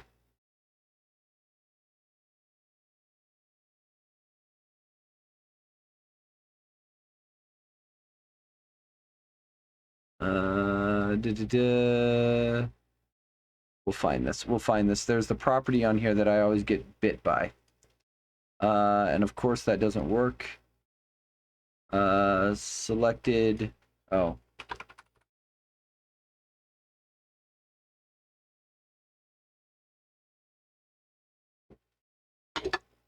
Ba-ba-bum.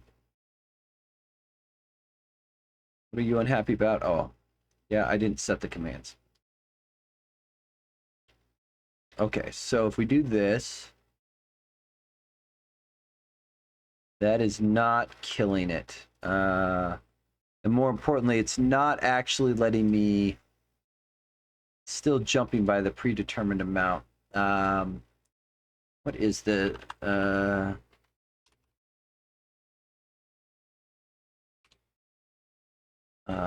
let's see, is,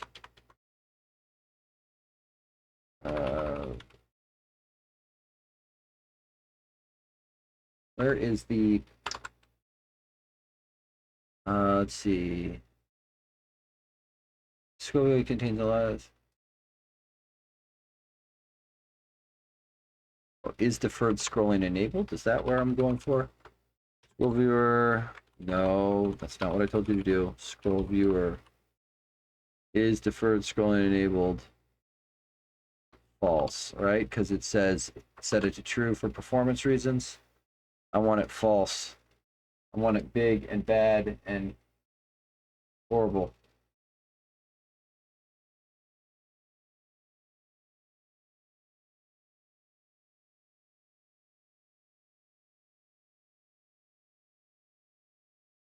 Okay, so what I'm looking to see is getting myself... Oh, it's still setting it to a predetermined amount. Why, work properly. Okay. Turn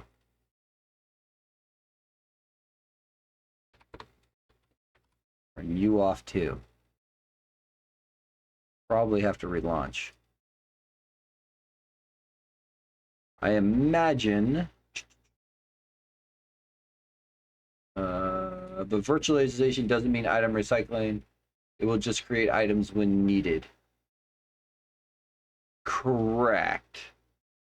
Yes, create items when needed, and the question is whether it's going to create new items or reuse old items.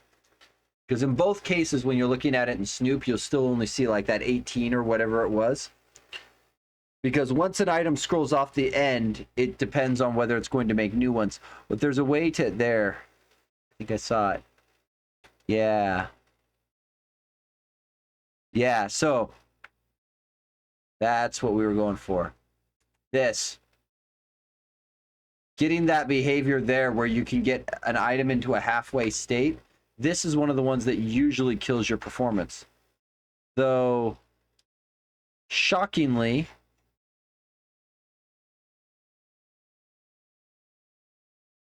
it's actually not that bad.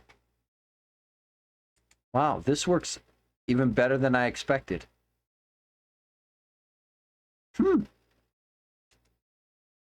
That works a lot better than expected.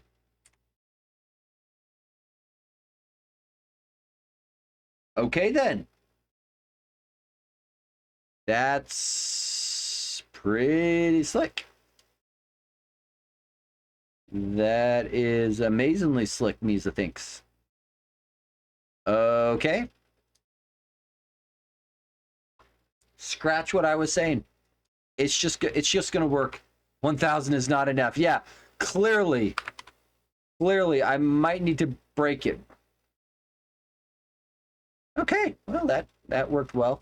I really do want to try the selected item. Like I want part of the whole reason for doing this is, actually let's do selected.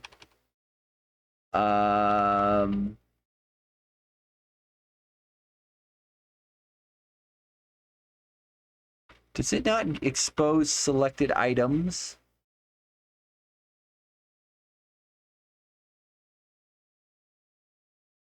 Seriously? No. You're telling me ListView exposes multi-selection and doesn't expose the selected items?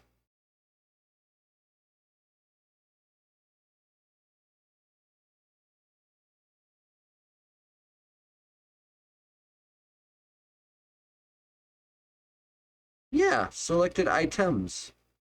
Why am I not seeing it then?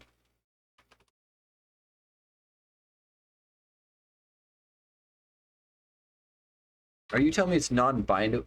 It's not a bindable property. No, it is. Selected items. Yeah. It's right there. Okay.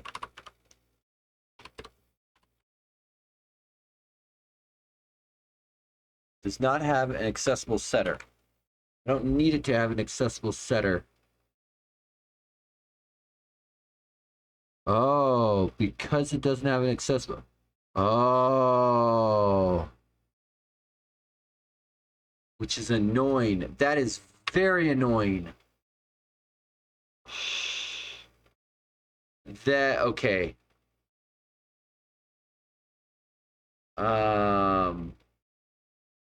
Yeah.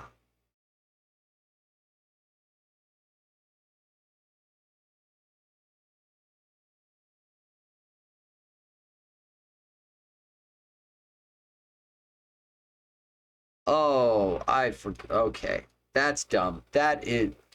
Okay. To do implement bindable property for getting selected items. There. Derived class. We can do that crap. We're gonna make it not suck. That seems appropriate. Yeah, yeah. Shockingly, .NET 8, there is going to be a WPF improvement. We are getting new dialogues. 1 second. Let me find the post. We are getting new dialogues in WPF. And this one, I believe. Yeah. So, for anyone interested, which surprised the living daylights out of me because most of the WPF work that's going in is like uber minor stuff. Yeah, folder dialog that WinForms had for years. Yes, exactly. This is the frustrating part. Is it's like, why was this not here? Because most people have very few choices. Like, you either pull in WinForms, you p-invoke into it, you pull one of the third-party libraries that basically does one of those two options for you.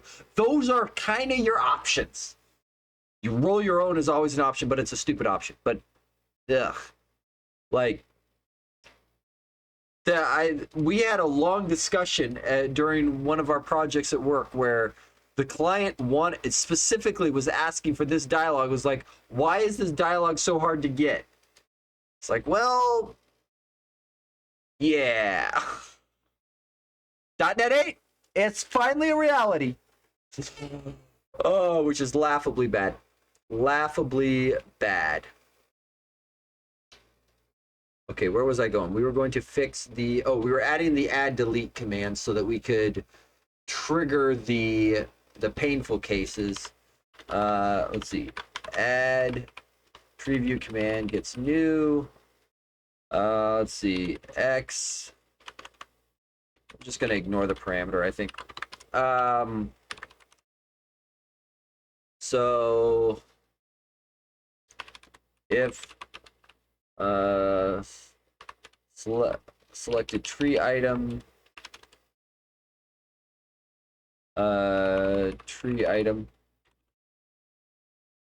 then we will do we don't have a way of adding items.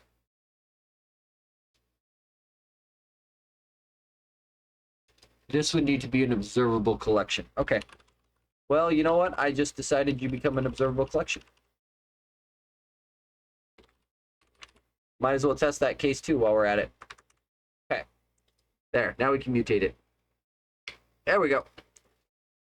Tree item dot items dot add dot create test item. And we will pass in random. And we will do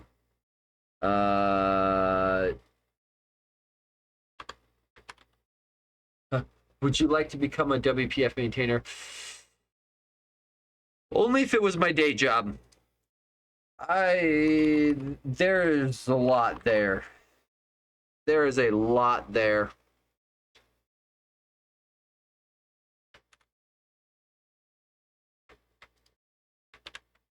What I would really love is for Microsoft to make an awesome UI framework that's on par with WPF. That isn't like, they keep trying, and I'd like them to not keep failing. So that would be nice. Okay, so that'll do that. That will do that. Let's see, remove. Let's see.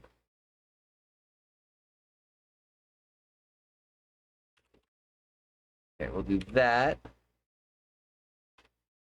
Let's see, gets new.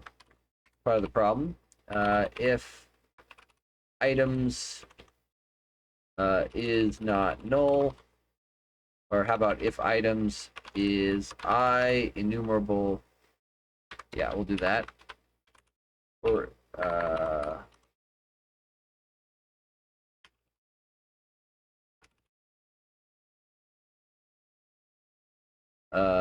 test item. This is secretly going to be a cast. I wonder if it's gonna squawk at me. No, we're gonna go non-generic. We're gonna let that fly for the moment. Then we're gonna do. Oh, this is interesting because I don't actually have enough information to remove an item. I have to find it. That's annoying.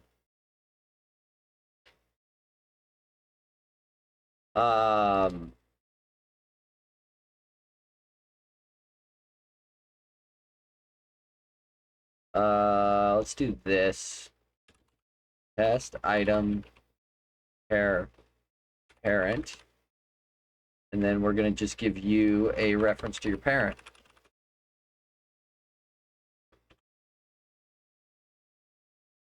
And that test item parent. Oh, I just realized I made the property non-nullable, so that's not going to work. So you need to be nullable. There. Now we can do it. These ones are all going to be null. I put the question mark in the wrong place there. This one here becomes... Oh, interesting. How do I can't pass in...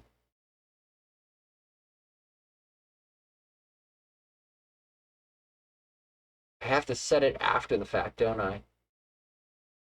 Huh. Because I'm trying to create both the collection of children and the parent at the same time. You have to create one first.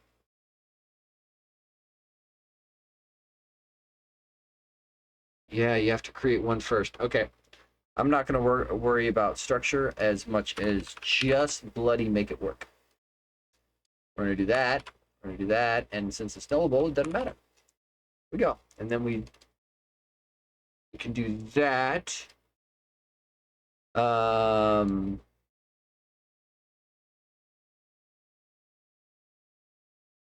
does that actually solve my problem though? Because I have to create the item.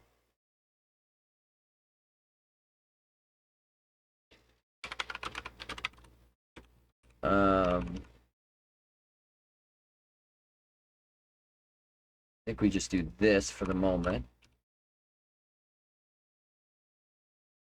Yeah, because then that doesn't matter. That doesn't matter. This comes down here. This goes like this. You do return RV after going through and doing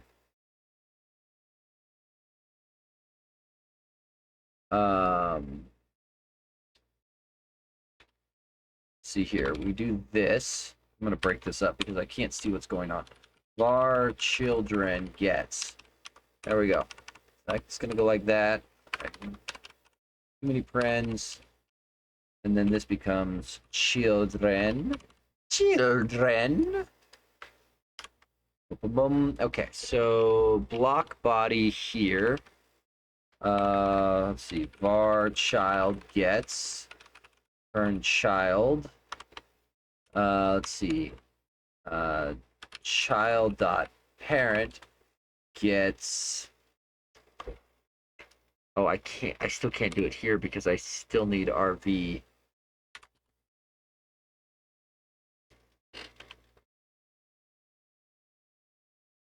Okay, let's just flatten this back up again. I still like having it separate where I can see what's going on. And then we'll just, for each.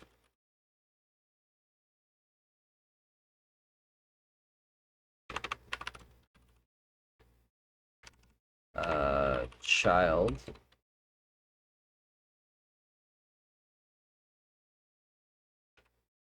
There. There. That'll work.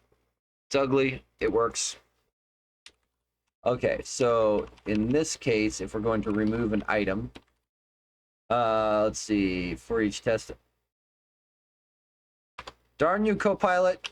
Stupid kid in the back of the class showing off. Jerk. I mean, it's exactly correct. So there's that. If selected item is selected item, then we're gonna do selected item gets null. Boom. Okay, so that should be wired up now. Let's see, selected item goes to selected tree item. Right, so select a tree item. That wires up there, that wires up there, that matches there. Okay. Now we need to give ourselves a couple buttons. Kind of similar to this. Yeah, sure, fine. Come here.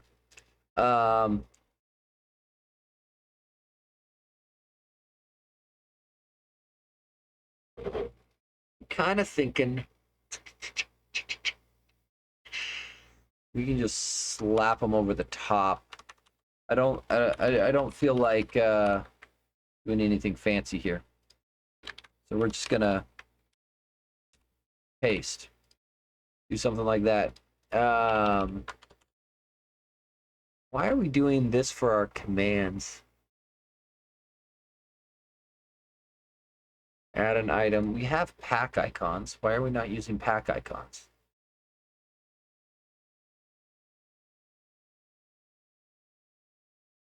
Yeah, we're just gonna do this. Content, pack icon, kind, I don't know. There's gotta be an add something. Yeah, something like that. That seems a lot easier than the other approach. Remove. Boom. I don't know what those icons are. They can't be that bad, right? Clean that up. Let's see. Format that. Let's see here. We want this vertical alignment bottom, horizontal alignment right. Probably going to need to slap a margin or something on that to make it offset accordingly, but you know what? Good enough for now. Good enough for now. We can self-close that tag up.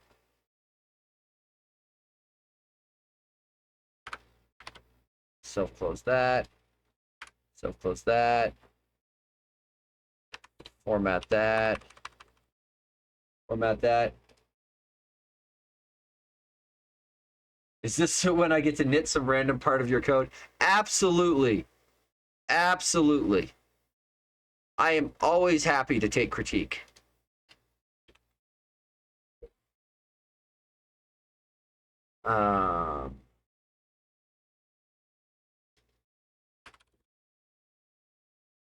Sorry, I just noticed it shows you watching without audio, so I'll type the response.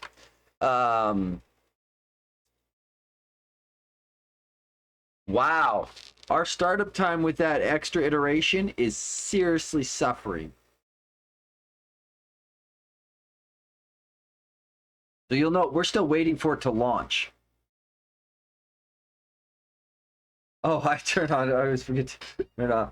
Ah, gotcha. Wow. Okay, so we're gonna we're going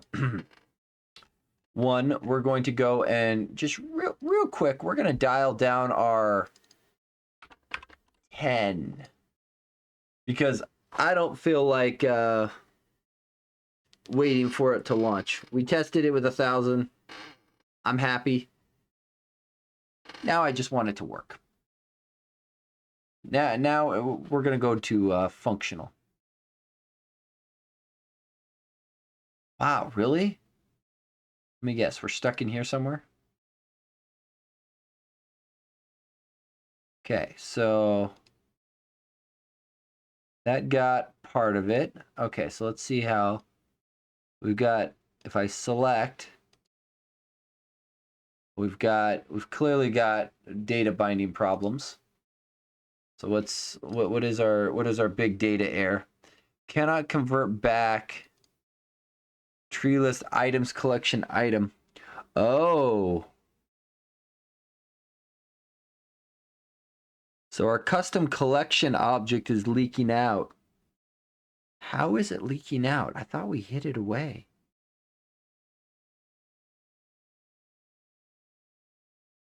How is it leaking out?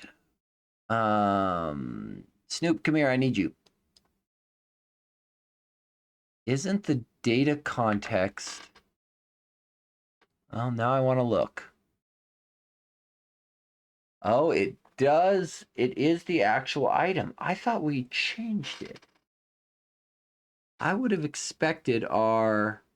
I mean, this might help explain how we got to some of those other cases, too. I thought in our list view, when we prepare the container,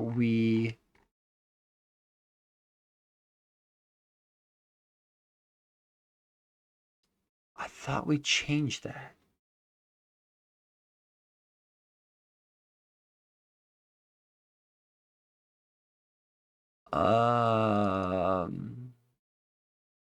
Did we miss something? Because this should have set it. Let's look. What is going on here? So our item came in, right? Our item gets reset. And our element, our TreeView item, should get its data context and its content changed appropriately. So data context and content. Maybe it doesn't change the data context. It doesn't change the data context, only the content. Oh, that is interesting. That is very, very interesting. Okay. Okay.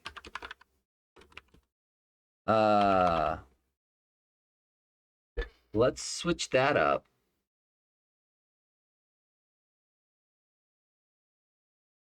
This is part of why I want to start writing tests over this thing, is because there's all of these cases that I want to make sure are properly covered. Let's see.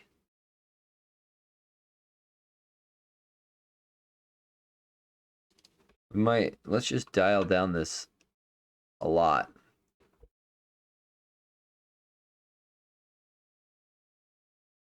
Because it should be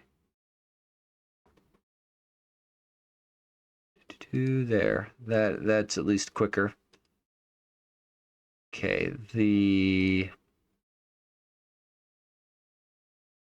still passing the wrong data. Okay, let's check it and see. When I click on this item,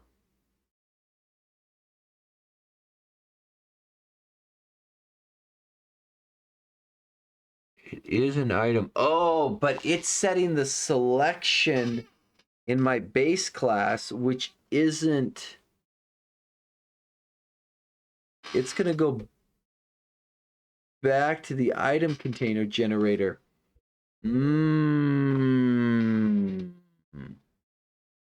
That's no going to work. Sock. That means we have to change the way we did this custom collection. It really is going to have to be of type T. And we are going to have to keep track of the levels inside of it. Yuck.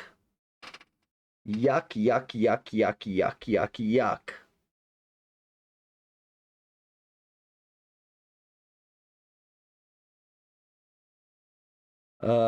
Duck type language in C#. Not quite. So the idea here is we are, in order to get this tree view to work, as a consumer of it, we want to set a hierarchical data template, because that's how tree views in WPF work, and that's in my opinion, the expected way to interact with it.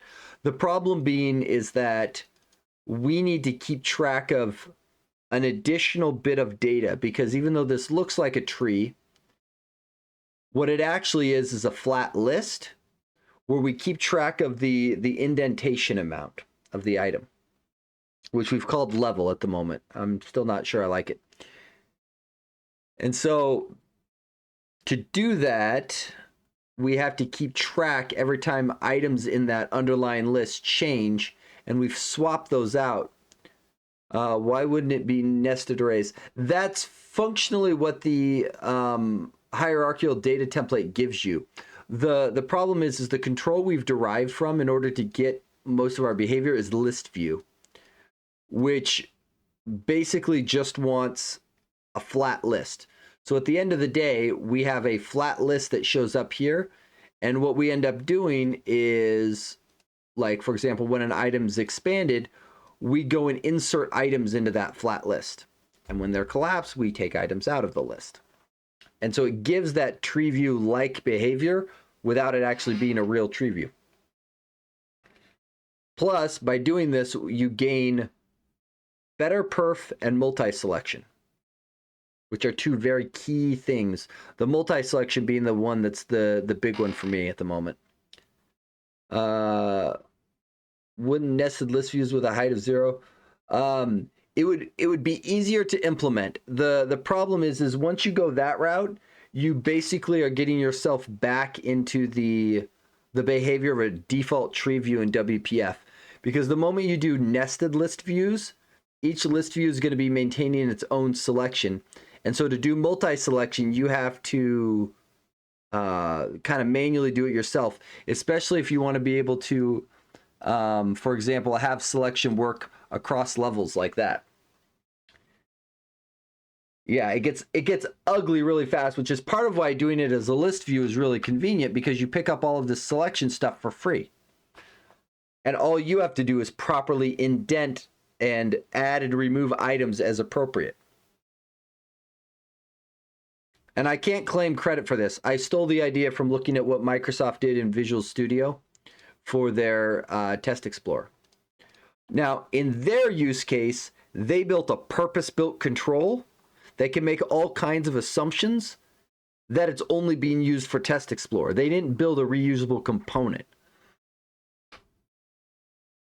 which works because they've got an isolated use case. I'm trying to build something to put into the material design library, and I want it to kind of work generically. And if I can have my cake and eat it too, I want to make it in a way that looks friendly, that looks like, I've named it TreeListView to try to hint to people this is actually a list view under the covers. Like, even though it will give you tree-like behavior, understand you're still playing with a list view. But the idea here is I still want it to be somewhat close to a drop-in replacement to TreeView. It obviously can't be perfect, and I don't think anybody expects that. However, I think people do want to interact with it the same way they would a TreeView in most cases, and have it not suck. And so what we end up doing is you bind your set of items, and in this case the items are this test item, and a test item just contains a name and a set of children and this optional parent. All my homies hate TreeView. For good reason, for absolutely good reason. Because having an object structure where you've got a thingy that has some children is kind of common. Like, that happens all the time. And so being able to use that data structure and just feed it in with a data template is really convenient. How do you know it's a child versus a sibling node? So right now, siblings are two things with the same item level. So we had initially cheated, and our underlying collection had the item plus its level. And level is effectively an integer representing indent, because we multiply this level by a configurable value, and so each level deeper indents a little bit further.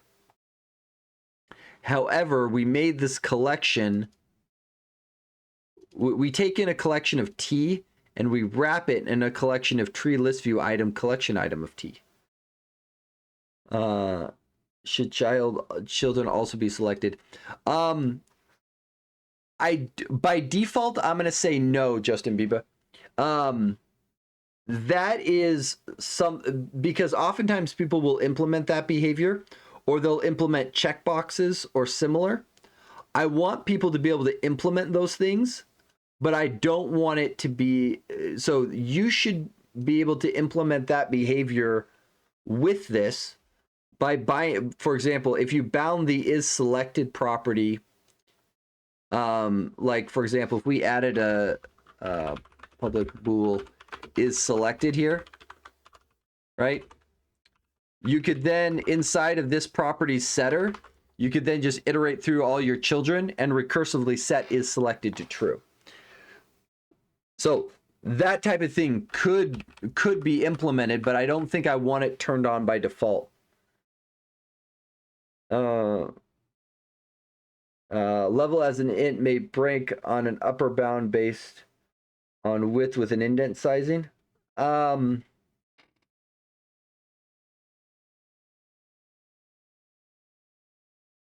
Level as an int may break on an upper bound based on width with indent sizing. Oh, if there are, you're talking about if something's significantly nested and pushing it all the way across. It is possible. You'll hit overflow pretty fast.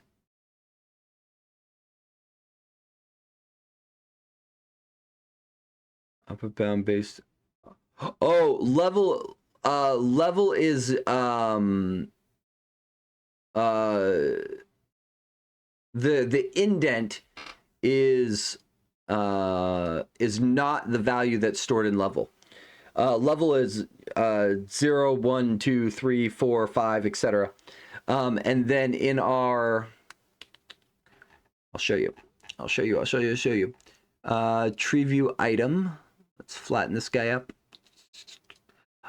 Inside of here, the top level grid for our individual items, they take in the items level plus the configurable indent size, which I believe is set to 16 right now, and then it uses a converter to turn that into a thickness object, which it's set as the margin. So it just pushes it across. So it's possible that could overflow, but if you have something with that deep of a margin, you're at 3/4 size on great grandchildren. So and you nest 5 items with 3/4 of the size. 5 items because you're at and you nest 5 items with a indent of 10. You're only 50 pixels indented. Right. So yes, no, you're absolutely correct. So sorry, it took me a minute of reading this, and we might even be able to find this.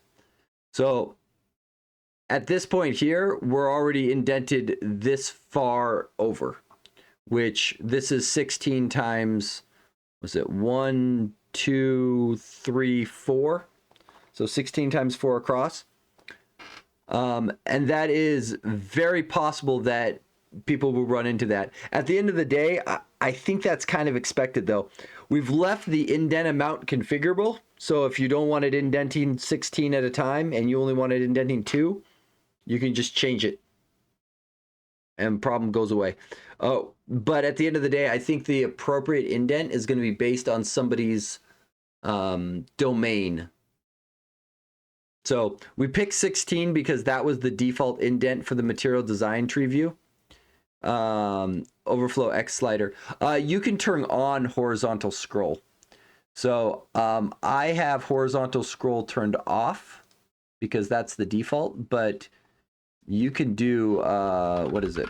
Scroll viewer, horizontal scroll bar visibility, visible. So we can just turn it on. And then we may not, oh, we've got a fixed width though.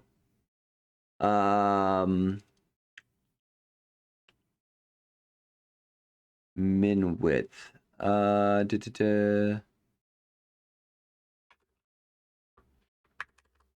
Might have to dial this down a little to make it fit. Make it trigger the scroll bar. Yeah, that's stupid. Let's see. So it's manual indentation. What if some child element had its own implementation on the left by 20 pixels?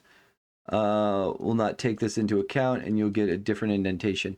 So the indentation is being done on the container. So if you set a different indentation on your, so there's the horizontal scroll. So if something does end up pushing it horizontally, it's just a matter of turning on the horizontal scroll viewer. By default, list boxes don't turn the horizontal scroll bar on, but you can set it to auto or visible or whatever makes sense. So we don't take the indentation of the content into account, but I think that's fine. So for example, this text block has a margin here. So somebody could add their own additional margin. The difference being that margin is internal to the item. It's not the indent of the item itself. So when we're setting the indent, we're setting the indent functionally of this light gray border around the outside. And the margin that somebody would be setting on their template would be the margin around this text. So it's slightly different. Yes, I do want to reset my min width. Thank you. Because that will annoy me. Yeah. For whatever reason, my edit and continue just is decided it's done. It just doesn't want to work. There we go. But yeah. Okay. So this is going, so, okay. So back on the thing. So this whole idea is crap. That sucks. I really wanted to keep something along with the item that I didn't want to have to try to keep something else in sync, but I don't see a way around it. I don't see a way around it.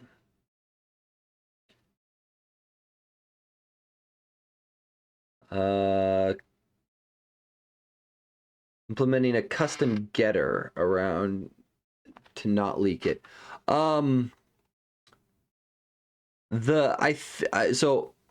I don't know this for a fact. I believe the issue is down in listbox.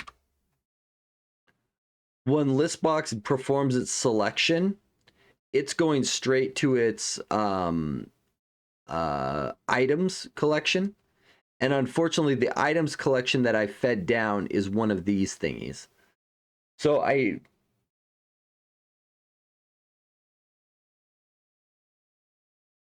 think the answer is no.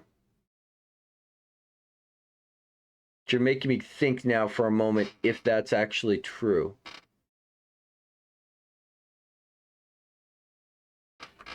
Because there's not an easy way of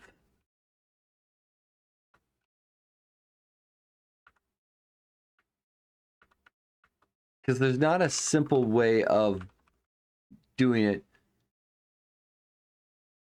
Yeah, it's I'm wondering if it's possible to override the indexer. Because I assume that's where it's pulling from.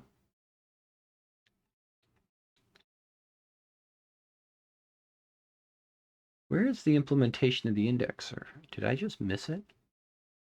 Oh, it's deriving from collections. So it's probably down a level.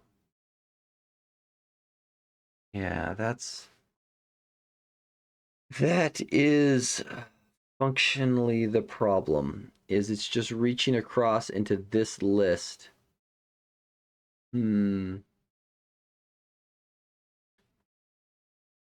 Yeah, because I'm feeding down the wrong, the quote-unquote wrong collection, I think the solution is I just need to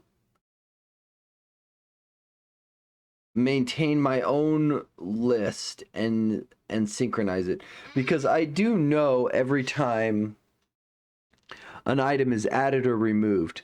The only thing I can't realistically handle is the reset, but I think what we said before is that's not a new problem. And if the item is reset, it's always at the top level. So that's actually, it's always top level items. So that's actually fine. So it's probably not that bad to just re-implement this list. And it's also fewer allocations. Yeah. Because I believe what needs to happen is this needs to be observable of T. This one needs to be here.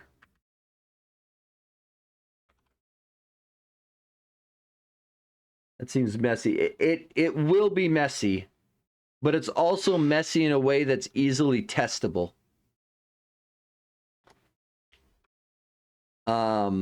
Because it's going to be isolated to just these methods, and we can and the number of operations that can be performed on an observable collection are limited to add, remove, replace, move, and reset.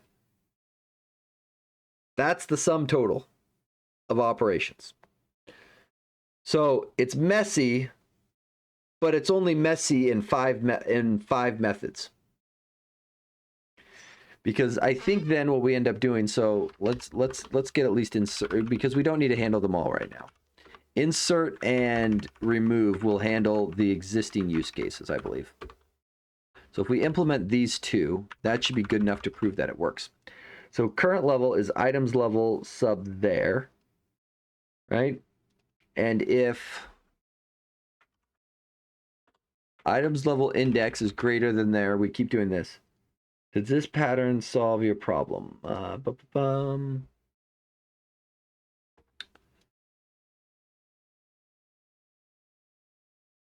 The work of this is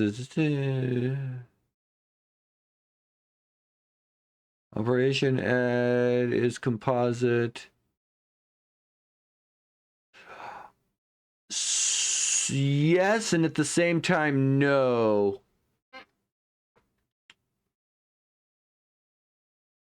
And the reason is because in order to do this, this is setting up an actual hierarchical system, which is great. It's just not, because, for example, composite contains a list of children. This works great for the app side of things. It does not work great at the control level, because at the control level, I need to take this hierarchical structure and flatten it.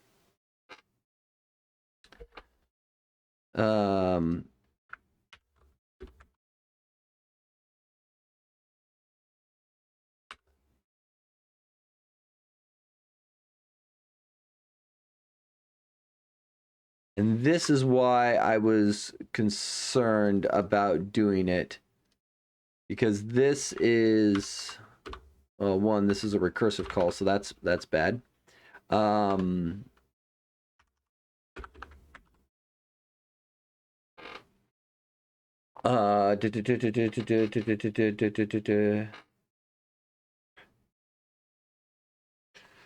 I think what I want to do is, I think I want to do actually this.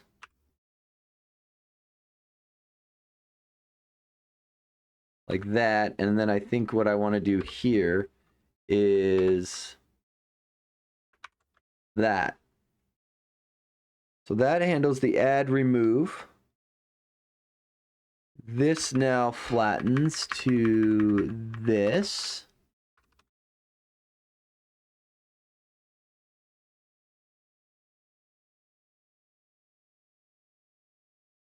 Yeah, and I think the key kicker here is, because this is internal, the only things that are going to be inserting at a nested level should be coming from my TreeView or something internal to this library, nothing external. Anything that adds to a collection externally is functionally always at the top level. So this goes like this. And then this just goes like this. And then this flattens up here. What is your problem?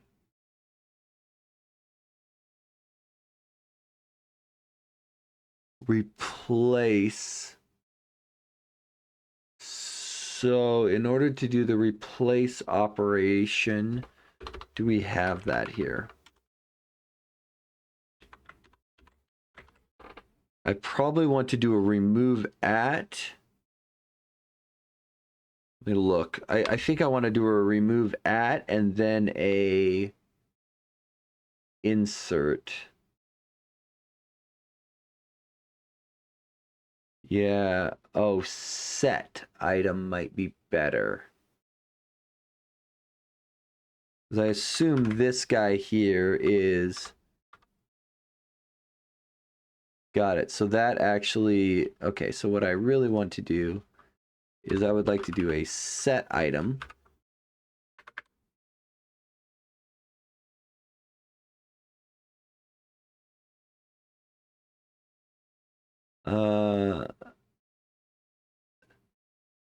Correct. Yes. WPF sadly still does not. Let's see. So index is going to be this. The item will be here.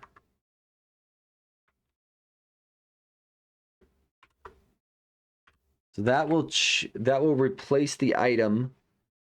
And actually, based on how we've set this up, hang on, I can just go back. Because this was just looking up the previous level and reapplying it. This is actually easy. We just don't need to do that.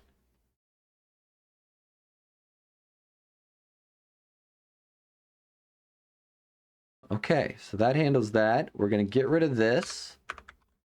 That will give us a couple more errors down here. Oh, we got to expose some way to get the level back out. So let's do public int get level int index. We can just do item levels index. That exposes it. Item source get level. That gets to be a little cleaner.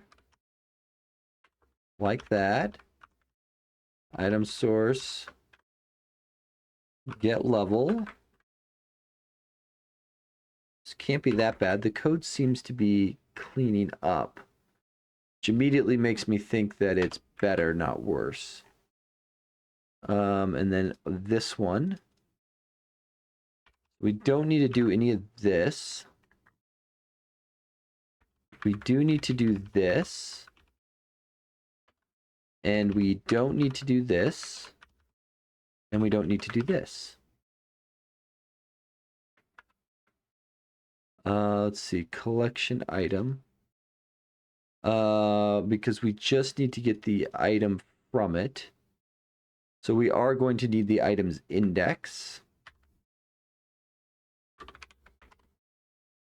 And then this is TreeListView item. Because I'm trying my best to not make assumptions on the quality of the items.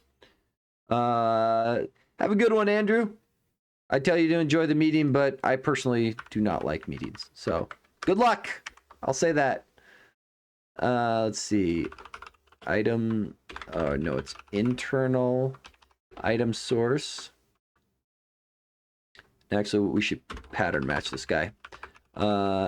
Internal item source is not null. Item source. Because if that thing is null, we don't even want to bother to look up the index. Get level index.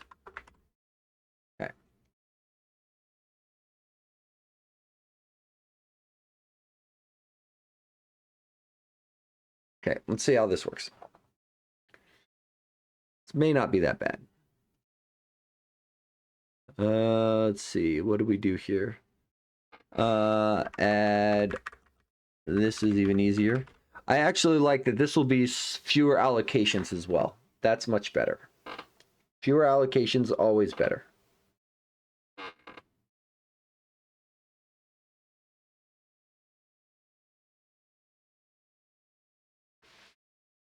Okay, so that works. Okay.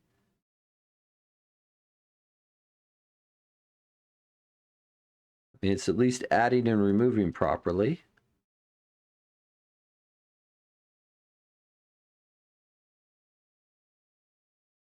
Okay. The remove command is no bueno, but let's take a moment and figure out why. So there's our add, there's our remove. They are probably not bound to the appropriate things is my first guess because I copied and pasted them. So I'm going to go with, yeah, I did not update the bindings appropriately to the right commands. So it turns out if you don't bind to the right command, the button will not behave properly. So always bind to the appropriate commands. Pro tip. Okay, and then at some point we'll chase these binding errors and figure out. Item template and item are ignored for items already of the blah blah blah. Yeah. Okay, so we'll deal with those later. Okay, so if I click here and expand, I go add. It's going to find a selected TreeView item. Great. It's going to add an item to it. Great. So that worked wonderful, aside from the fact that we then lost the rest of our collection.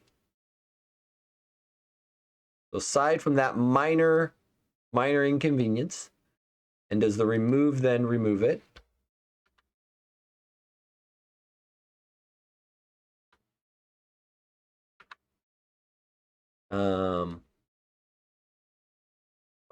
Do we not have a selected item?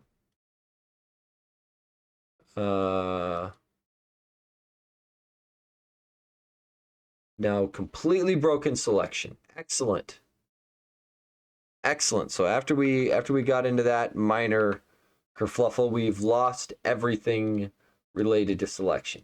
Perfect. I was worried it would be easy. Okay, so we have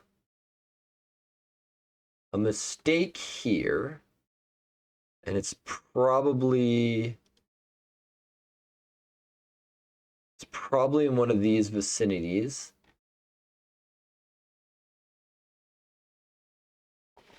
Because that is going to bubble up from the individual items collection changed, which means it's going to be here. So let's restart and walk through that same code path.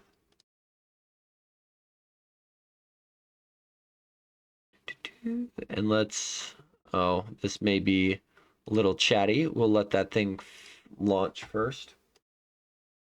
Okay, so if we click here,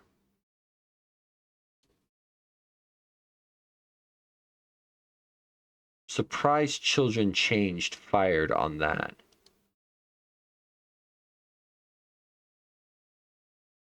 Call stack.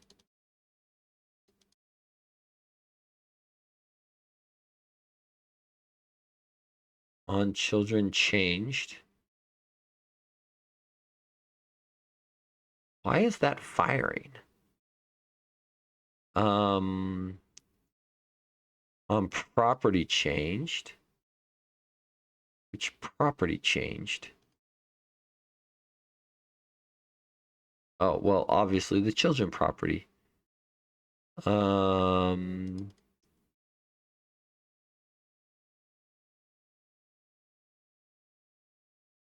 New value. It is the children property that changed. Let's see. We came from a set binding. So we came through here. We set the binding. So on template changed, the children property was applied. Okay, I'm willing to bet that's this one down here, which makes sense. So if we collapse, and then if we grab it here, when we expand, this guy here, if we look at his this dot data context, I bet. Let's see, data context is a test item. SWU. So it is the new item underneath that's being created. Okay, that makes sense then why that's firing. We go here. We click add. The selected item is the OLCE, which is the top level one, I believe. OLCE, good. So it's going to create a child in there. ChildrenChanged. Take a quick gander at which one that is. So data context should be the OLCE. Yeah, items too. So that makes sense. We get the index. This should be a 0. Good. We get the children, which should be 2. Good. We get the level, which should be 0. Good. We then look at the children next to us. So while well, this should really be using item source. So we are going to remove at index 1 because we have one child here and all we know is that our children have changed. This is the optimization part where it could be improved later to actually be smarter.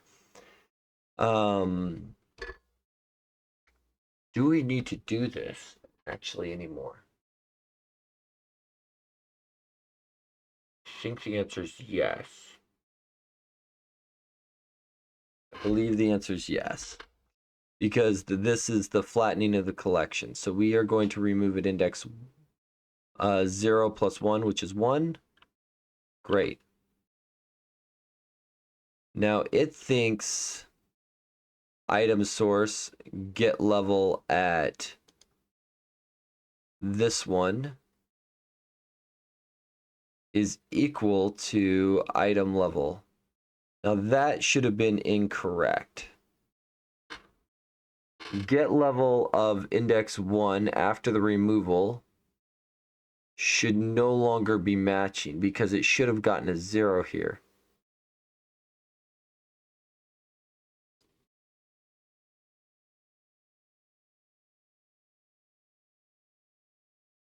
Yeah, because when it pulls this, index is still 0. Yeah, when it called get level, let's see, set next statement.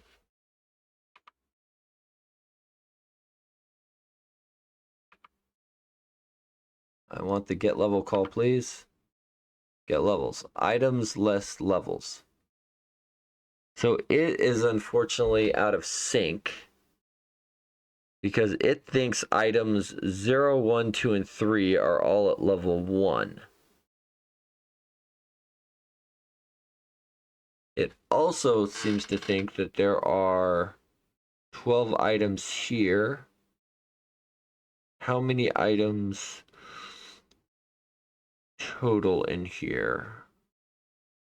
Locals. So there is a disjoint here between the count of these items. So somewhere we have managed to either add or remove an item and not appropriately update our counts.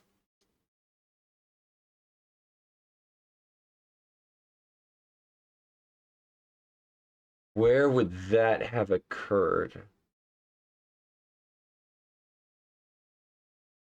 I think I want to catch this here, and I think I want to restart. I'm assuming when I expanded the top level. Actually, you know what I would love to do? I would love to do if count not equal to item levels dot count.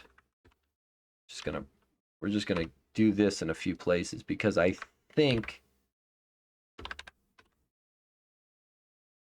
this is going to be a critical place where this is going to occur.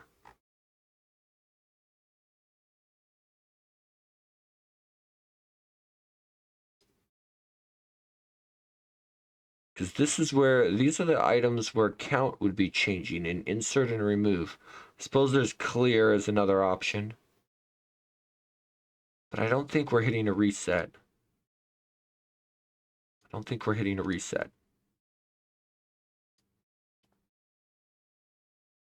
Okay. So that has 3. When I collapse. Okay, so it's on the remove item.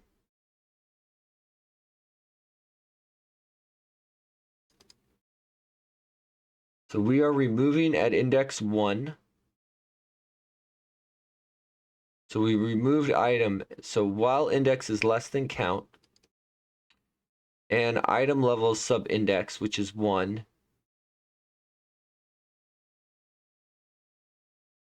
and current level is 1.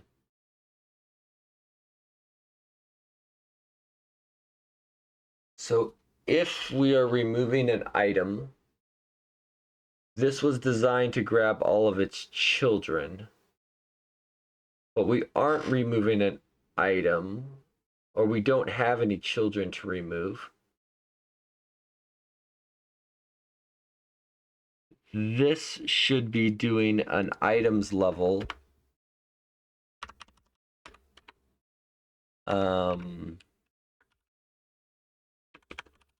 Items level. Item levels. Remove at index. And that should be the same here. Okay, so it's the collapse that was biting us. But that should now be fixed.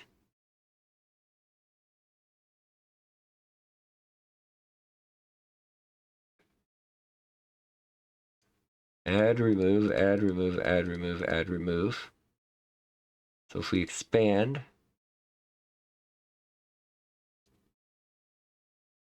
make the window a little taller so we can see what's going on. If we take this guy here, no, this guy here, we're going to just remove its first child. Yeah, do it. It did not do what we expected. If we attempt to remove it again,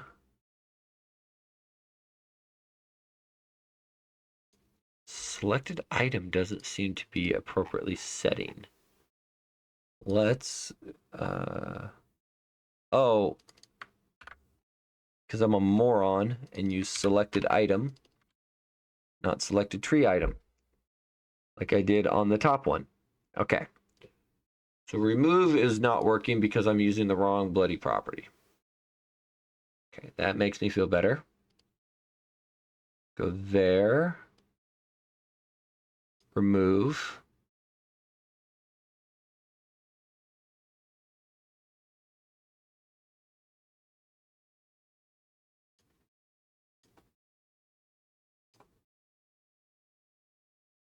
Okay. Oh, this is not actually removing the item. It's just setting the selected item to null, which is appropriately clearing the selection. Okay, so once again, just need to not be an idiot. We just need to do this logic here. Boom. So this is selected item. Boom, boom, there. And the setting to null is probably superfluous. Removing the item out of the collection should cause a collection change, which should cause it to realize it's no longer there. Okay, so it looks kind of like Juno.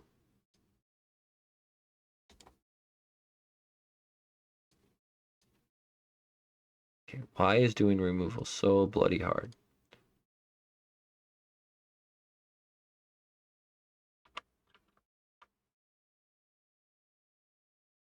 Selected item. Juno's has no parent. Huh? How did I get into that situation where the parent isn't properly set? Let's relaunch. Somehow we...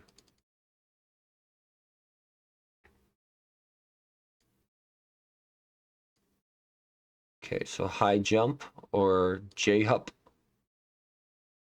Delete. Okay, parent is null.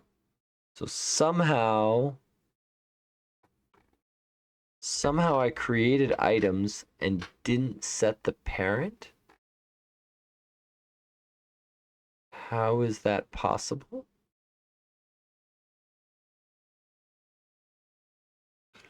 Because test item is invoked in exactly one place.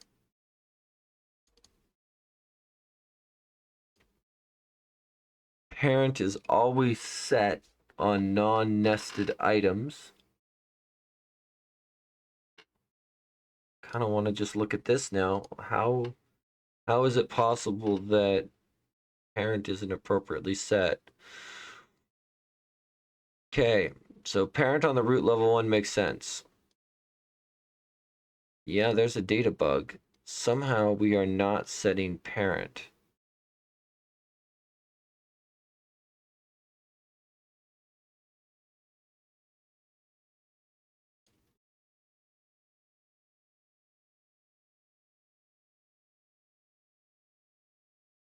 How are we not setting parent to a non-null value? 3 references. Only 1 assignment.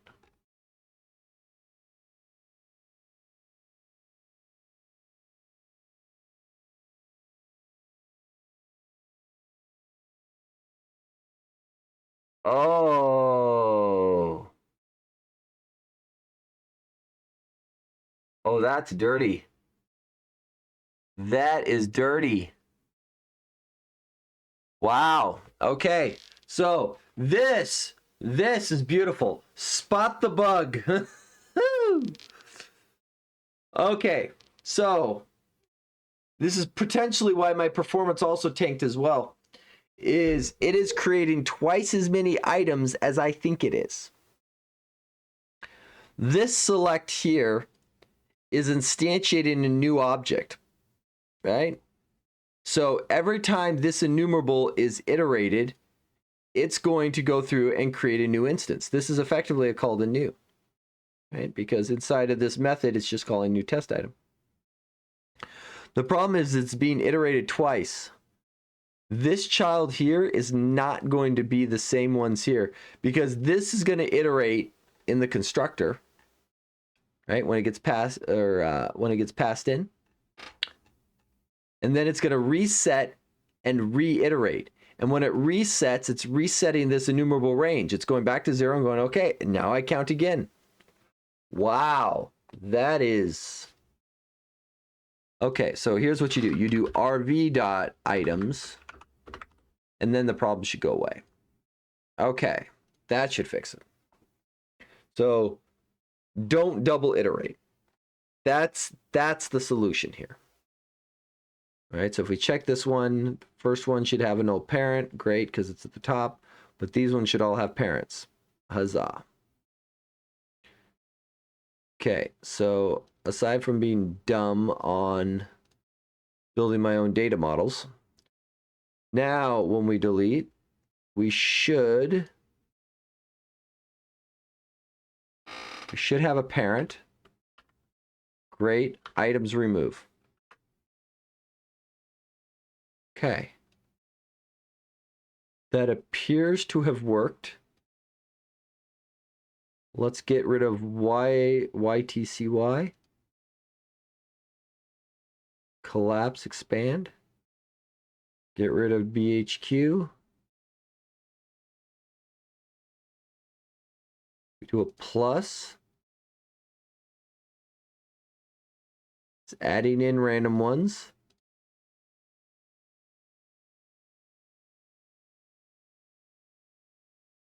I mean, it seems to be working.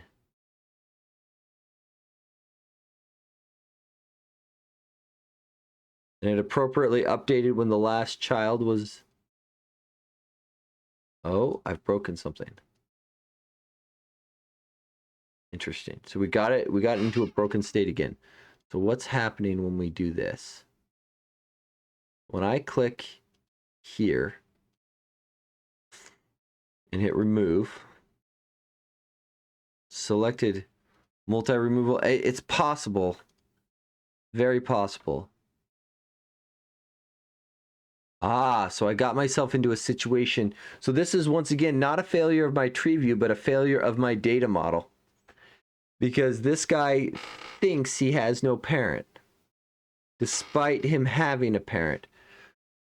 So when we create new items on the ad,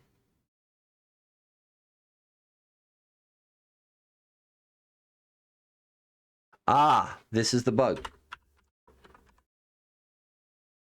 Let's see. This guy here, var new item gets, boom, new item dot parent gets tree item. That's the bug. So once again, not a bug in not a bug in my TreeView, a bug on the fact that I can't build WPF apps. Okay. It turns out if I learned how to build WPF apps, this would not be a problem. Okay, so the failure case before came from the trying to remove an item that was added. We are going to, nope, we're going to turn you off for a moment. Thank you. So we're going to remove all of this guy's children. And we're going to add a new item to him. We're going to remove the new item. There we go.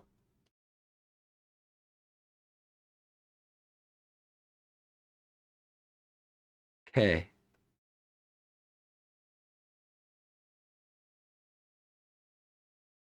Okay, and I think we have somehow managed to get rid of our disconnected item problem too. Which surprises me a little bit, because I kind of expected it to still happen.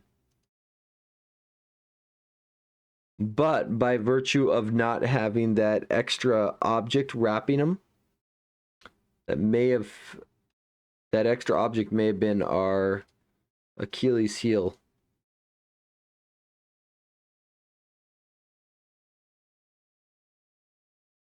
Okay. I think it may be working.